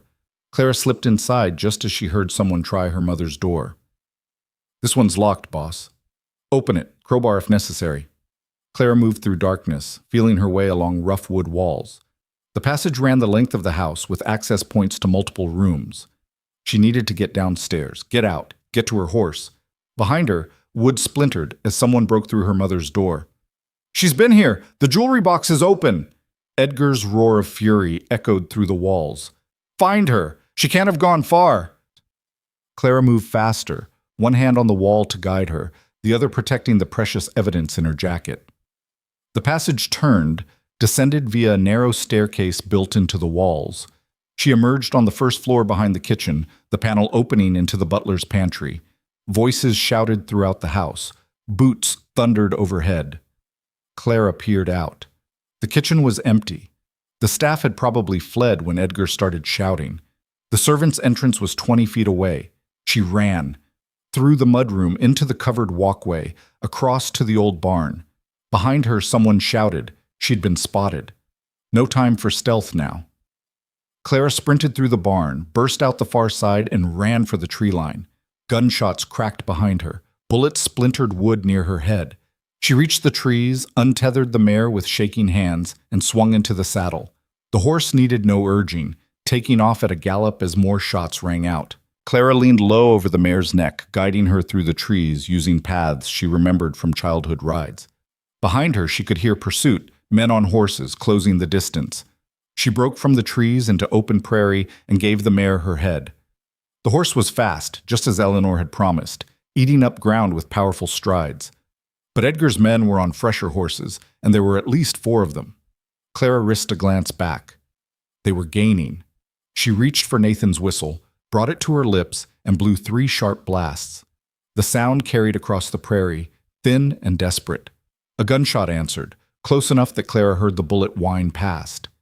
The mare stumbled, recovered, kept running. But she was tiring. They'd never make it back to Bitter Creek at this pace. Clara scanned the landscape desperately. There, a rocky outcropping about a quarter-mile ahead. Defensible high ground, at least. She turned the mare toward it, the horse's breath coming in labored gasps. They reached the rocks, and Clara dismounted, pulling the mare into cover behind the largest boulders. 4 riders circled the outcropping, staying out of pistol range. Clara recognized Beckett and 3 ranch hands, all armed with rifles. "Nowhere to run now, Miss Whitmore," Beckett called. "Hand over whatever you took from the house. Come with us peaceful, and maybe Edgar goes easy on you." Clara drew her derringer, knowing it was useless at this range, but needing to feel the weight of it. "I'm not going anywhere with you. You got 2 shots in that little gun. We got 4 rifles and all the time in the world." Beckett's voice was almost conversational. "Math ain't in your favor." He was right. Clara pressed herself against the rocks, her mind racing. The evidence was safe, hidden in her jacket, protected. Even if they caught her, killed her, Eleanor still had her mother's letters. Nathan still had his sworn statement. The truth would come out. Small comfort when facing 4 armed men. One of the ranch hands, the stocky, pockmarked kid from the ravine, shifted his horse closer. "Just come out, miss. Don't make this harder than it has to be." "Stay back." Clara raised the derringer, and the kid retreated. A standoff. Clara couldn't leave the rocks without being shot. The men couldn't approach without risking her derringer's close-range threat. Time worked in their favor, not hers. Then, in the distance, a sound that made Clara's heart leap. Hoofbeats, coming fast. The riders heard it too, turning to look. A single horse and rider appeared on the horizon, riding hard toward them. Nathan. He must have heard the whistle, must have turned back despite the distance to Fort Kearney. Beckett cursed. "Just one man. Kill him when he gets in range." "No!" Clara's scream tore from her throat. Nathan didn't slow. He came on at full gallop, rifle in hand. At 200 yards, he opened fire. His first shot took one of the ranch hands clean out of the saddle. His second hit another's horse, sending both rider and animal tumbling. Beckett and the remaining hand returned fire, but Nathan was moving too fast, too erratically. He closed the distance, still shooting.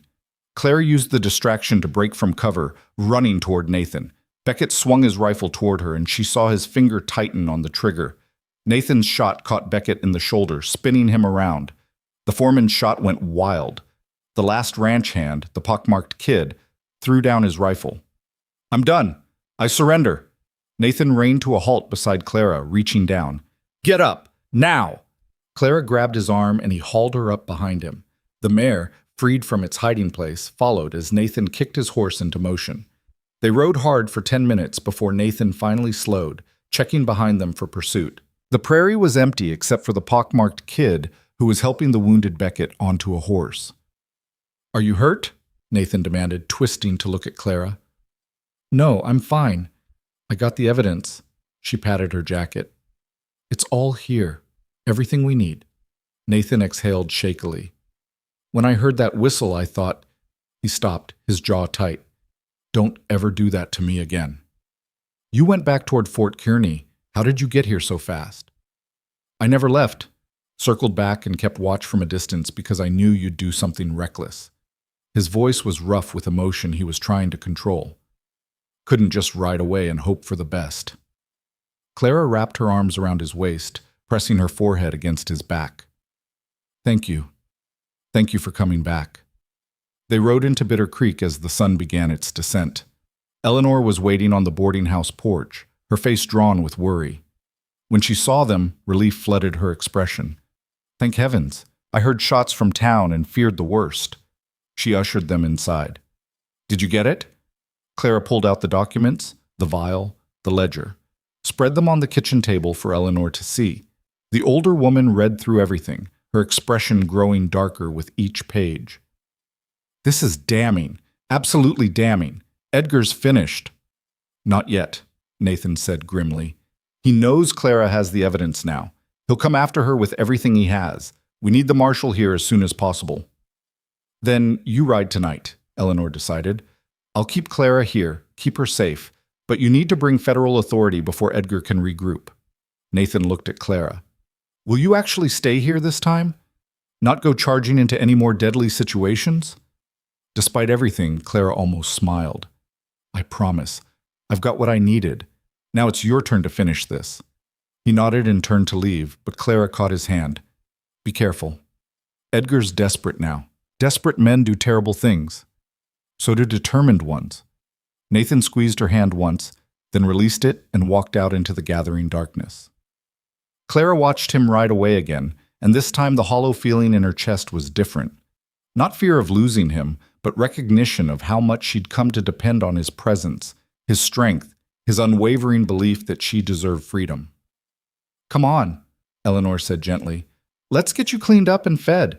You've had quite enough adventure for one day. But as Clara climbed the stairs to her room, documents clutched in her arms, she knew the adventure wasn't over. Edgar would come. Tonight, tomorrow, the next day. He would come with men and guns and fury because she'd taken everything from him, his secrets, his control, his carefully constructed lies. But Clara wasn't the frightened girl who'd ridden through a storm 3 days ago. She was the woman who'd confronted armed men, who'd infiltrated her enemy's stronghold, who'd recovered evidence that would destroy the man who'd killed her mother. And she was ready for whatever came next. Edgar came at dawn. Clara heard the horses before she saw them, a sound like distant thunder that grew steadily louder. She'd been awake for hours, unable to sleep, standing watch at the window with the derringer in her hand and her mother's evidence secured in a leather satchel across her chest. Eleanor appeared in the doorway, fully dressed, a shotgun cradled in her arms. How many? Clara counted the riders as they crested the rise. 8, maybe 10. More than I expected. Eleanor's voice was calm, but her knuckles were white on the shotgun. He's committed everything to this. The riders spread out in a semicircle around the boarding house, blocking all escape routes. Edgar sat at the center on a black stallion, his posture rigid with barely controlled fury. Even from a distance, Clara could see the violence in his bearing. Tom Beckett was there too, his left arm in a sling from Nathan's bullet, his face twisted with hatred. The other men were a mix of ranch hands and what looked like hired guns, hard-faced men who killed for money and asked no questions.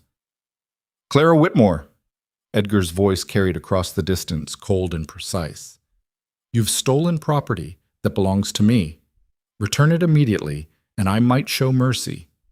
Eleanor moved to stand beside Clara at the window. Don't respond. Let him talk himself out. But Clara couldn't stay silent. Not after 6 years of swallowing her words, of letting Edgar speak for her, over her, about her without consequence. She opened the window and leaned out. The only thief here is you, Edgar. You murdered my mother and stole everything she owned. But she was smarter than you gave her credit for. She left evidence, all of it, and now the federal marshal is coming to put you in chains. Edgar's face darkened. Lies from a disturbed girl who can't accept reality. You're mentally unfit, Clara. Everyone knows it. I've had 3 doctors prepared to testify to your instability. Bought doctors, Clara shot back. Just like you bought Sheriff Morrison. But federal authority doesn't answer to you. The federal marshal is 2 days away, Edgar said, his voice dropping to something dangerous. A lot can happen in 2 days. Fires, for instance, tragic accidents, witnesses who disappear. The threat was clear. If Clara didn't surrender, he'd burn the boarding house down with everyone inside. Eleanor cocked the shotgun loudly. You try to burn my house, Edgar Crowley, and you'll be the first to die. I promise you that. Edgar's smile was cold. 1 old woman and a confused girl against 10 armed men. The math isn't in your favor, Eleanor. Maybe not, Eleanor agreed, but I'm not the only one in this house. As if on cue, the other boarders appeared. The traveling preacher carrying his own rifle, the school teacher with a pistol, Mrs. Chen with a kitchen knife that looked sharp enough to split bone. They positioned themselves at different windows, a united front. Edgar's expression flickered with uncertainty. This doesn't concern any of you. I have legal guardianship over Clara. She's an adult woman who accused you of murder, the preacher called out, his voice carrying the authority of someone used to speaking to crowds. I've read her mother's letters. I've seen the evidence, and I'll testify to everything in federal court. As will I, the schoolteacher added, her voice steady despite the pistol shaking in her hands. Edgar's jaw clenched. He'd expected to intimidate a frightened girl and an old woman. He hadn't counted on multiple witnesses, all willing to stand against him. But Clara knew Edgar, knew his pride, his refusal to accept defeat, his absolute conviction that he deserved whatever he wanted. Witnesses wouldn't stop him. They'd just become additional problems to eliminate. Last chance, Edgar said, his hand moving to the rifle on his saddle. Come out, Clara. Bring the documents. Do it now or I give the order and my men start shooting. Clara's hand tightened on the derringer. She could feel Eleanor tense beside her, feel the fear and determination radiating from the other boarders. These people were prepared to die defending her, strangers who owed her nothing, but who'd chosen to stand against injustice anyway. She couldn't let them be killed for her sake. All right, Clara said quietly. I'll come out. No! Eleanor grabbed her arm. Clara, he'll kill you the moment you step outside. Maybe, but he'll definitely kill all of you if I don't. Clara gently removed Eleanor's hand. I'm not letting anyone else die because of Edgar's crimes. Not you. Not these good people. Not anyone. She turned to face Eleanor, the preacher, the schoolteacher, Mrs. Chen. Thank you for standing with me, for being willing to fight, but I won't let you sacrifice yourselves. I'm going out there. With the evidence? Eleanor's voice was sharp. You hand that over, and Edgar destroys it. Your mother's death means nothing. His crimes go unpunished. Clara reached into the leather satchel and pulled out the documents, the vial, the ledger. She handed them to Eleanor. Keep these safe. No matter what happens to me, make sure they reach the federal marshal. Promise me. Eleanor's eyes filled with tears. Clara, promise me. I promise. Clara checked the derringer one last time, then tucked it into her pocket. She walked downstairs, each step feeling heavy with finality. At the front door, she paused and took a deep breath. She'd ridden through a lightning storm to escape Edgar's control. She'd confronted armed men, infiltrated his ranch, recovered her mother's evidence. She'd fought for her freedom with everything she had. If it ended here, at least it ended on her terms, on her choice. Clara opened the door and stepped onto the porch. Edgar's smile was triumphant. Smart girl. Now walk toward me slowly, hands where I can see them.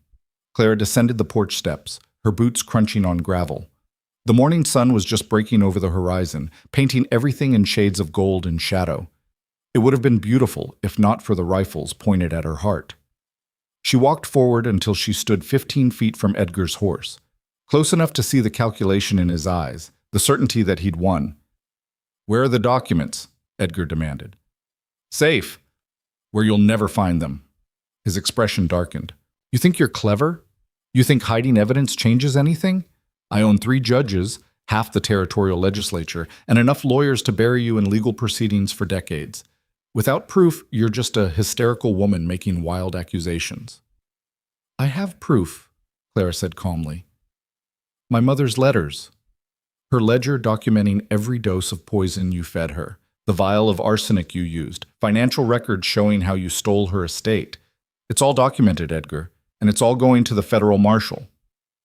For the first time, real fear flickered across Edgar's face. You're lying. Margaret destroyed all her research. You made sure of nothing. My mother was smarter than you ever gave her credit for. She knew you were killing her, and she spent her last months building a case against you. Clara's voice was steady, strong. You murdered her. You stole from her. You tried to sell me to Bernard Hutchins like cattle. But it's over now. You've lost. Edgar's hand moved toward his rifle. You've lost, you stupid girl. The moment you stepped out here alone, She's not alone. The voice came from behind the boarding house, and Clara's heart leaped. Nathan emerged from the side of the building, rifle leveled at Edgar's chest. And he wasn't alone. A man in a dark suit and federal marshal's badge walked beside him, flanked by 4 armed deputies. Behind them, a small crowd had gathered, townspeople from Bitter Creek, drawn by the commotion.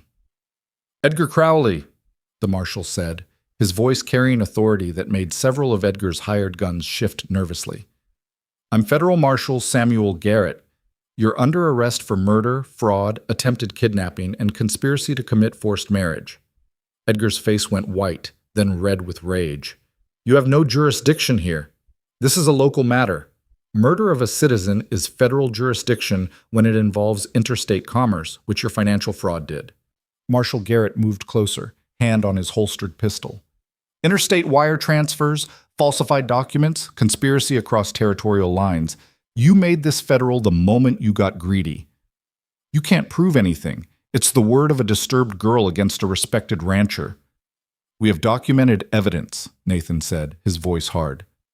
"Letters, financial records, poison samples, sworn testimony from multiple witnesses, plus Clara's own statement detailing 6 years of unlawful imprisonment." Marshal Garrett pulled a folded document from his coat. "I have a federal warrant for your arrest, signed by a territorial judge who isn't in your pocket. Your ranch is being searched as we speak by federal agents, and Bernard Hutchins is already in custody, singing like a bird about the marriage arrangement you tried to force." The hired guns began backing their horses away, clearly wanting no part of a federal case. Several of Edgar's ranch hands dropped their weapons entirely. Only Beckett remained loyal, his hand moving toward his pistol. "Boss, we can still—" "Touch that gun and you're dead," one of the federal deputies said calmly, his rifle trained on Beckett's chest. Beckett froze. Edgar sat rigid in his saddle, his world collapsing around him. Claire could see the calculations running behind his eyes, the legal battles he could still wage, the connections he could still call on, the ways he might still escape justice. "It's over, Edgar," Clara said quietly. "Accept it." "Over?" Edgar's laugh was bitter, mocking.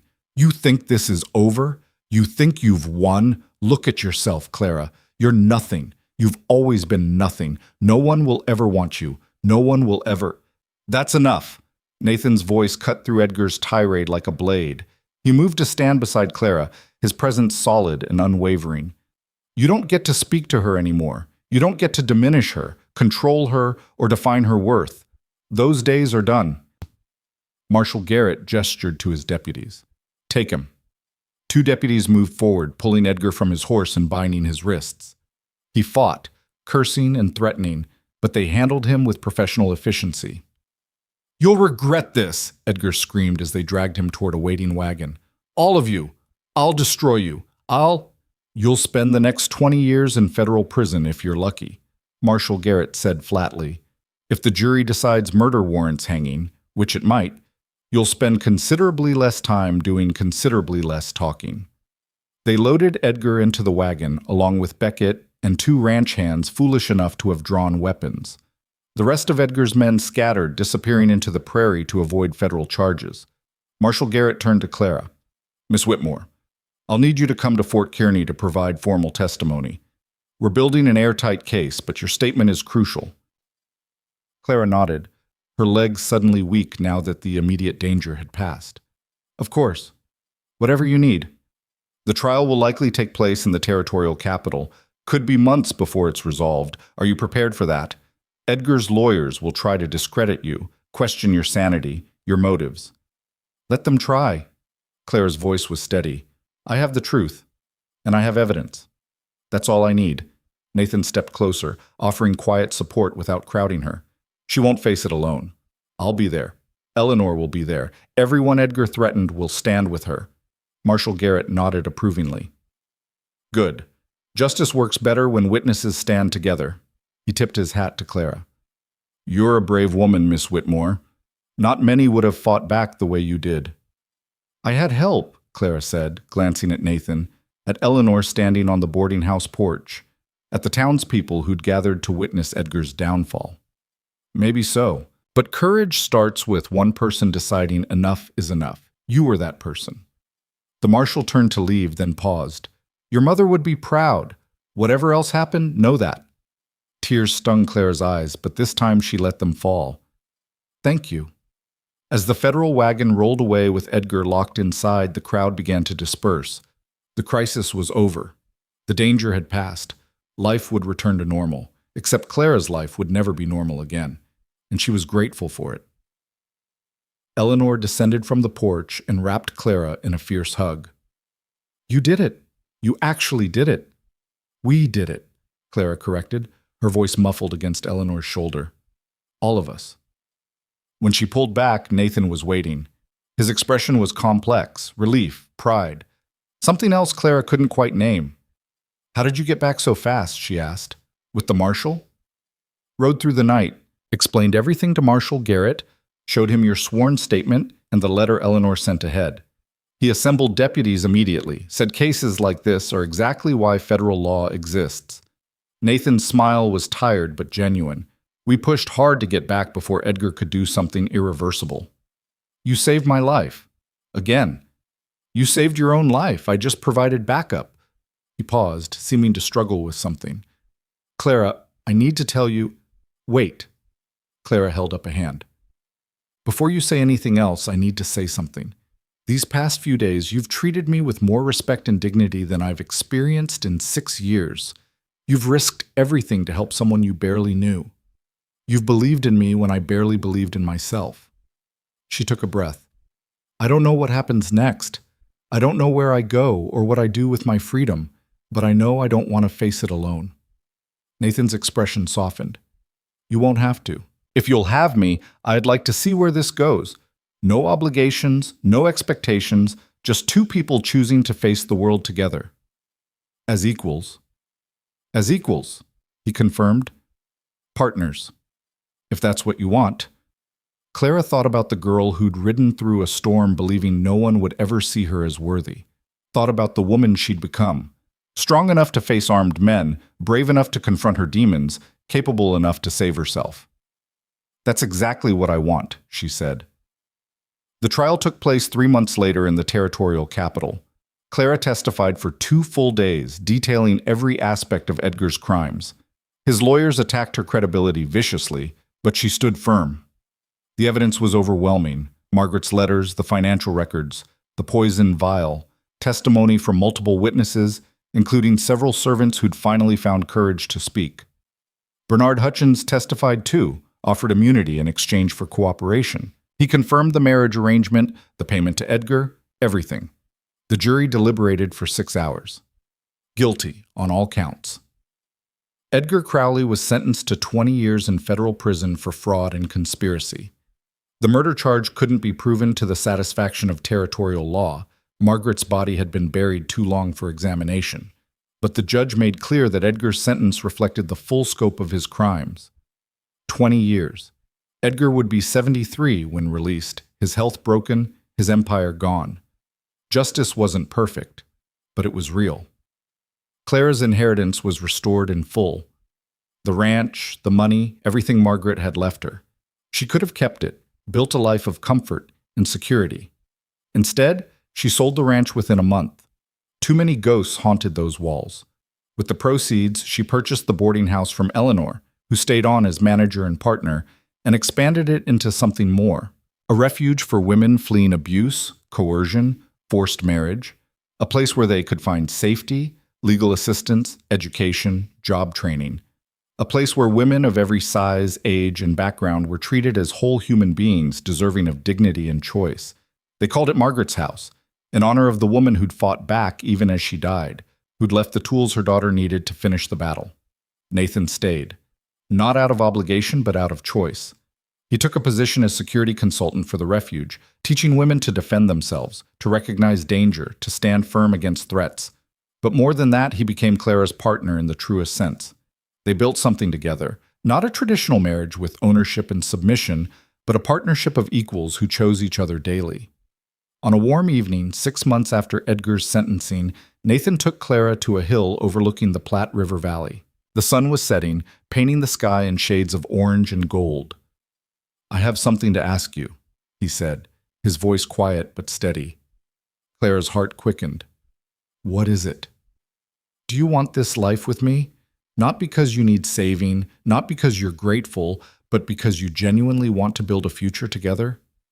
Clara thought about the journey that had brought her here. The storm, the fear, the fight.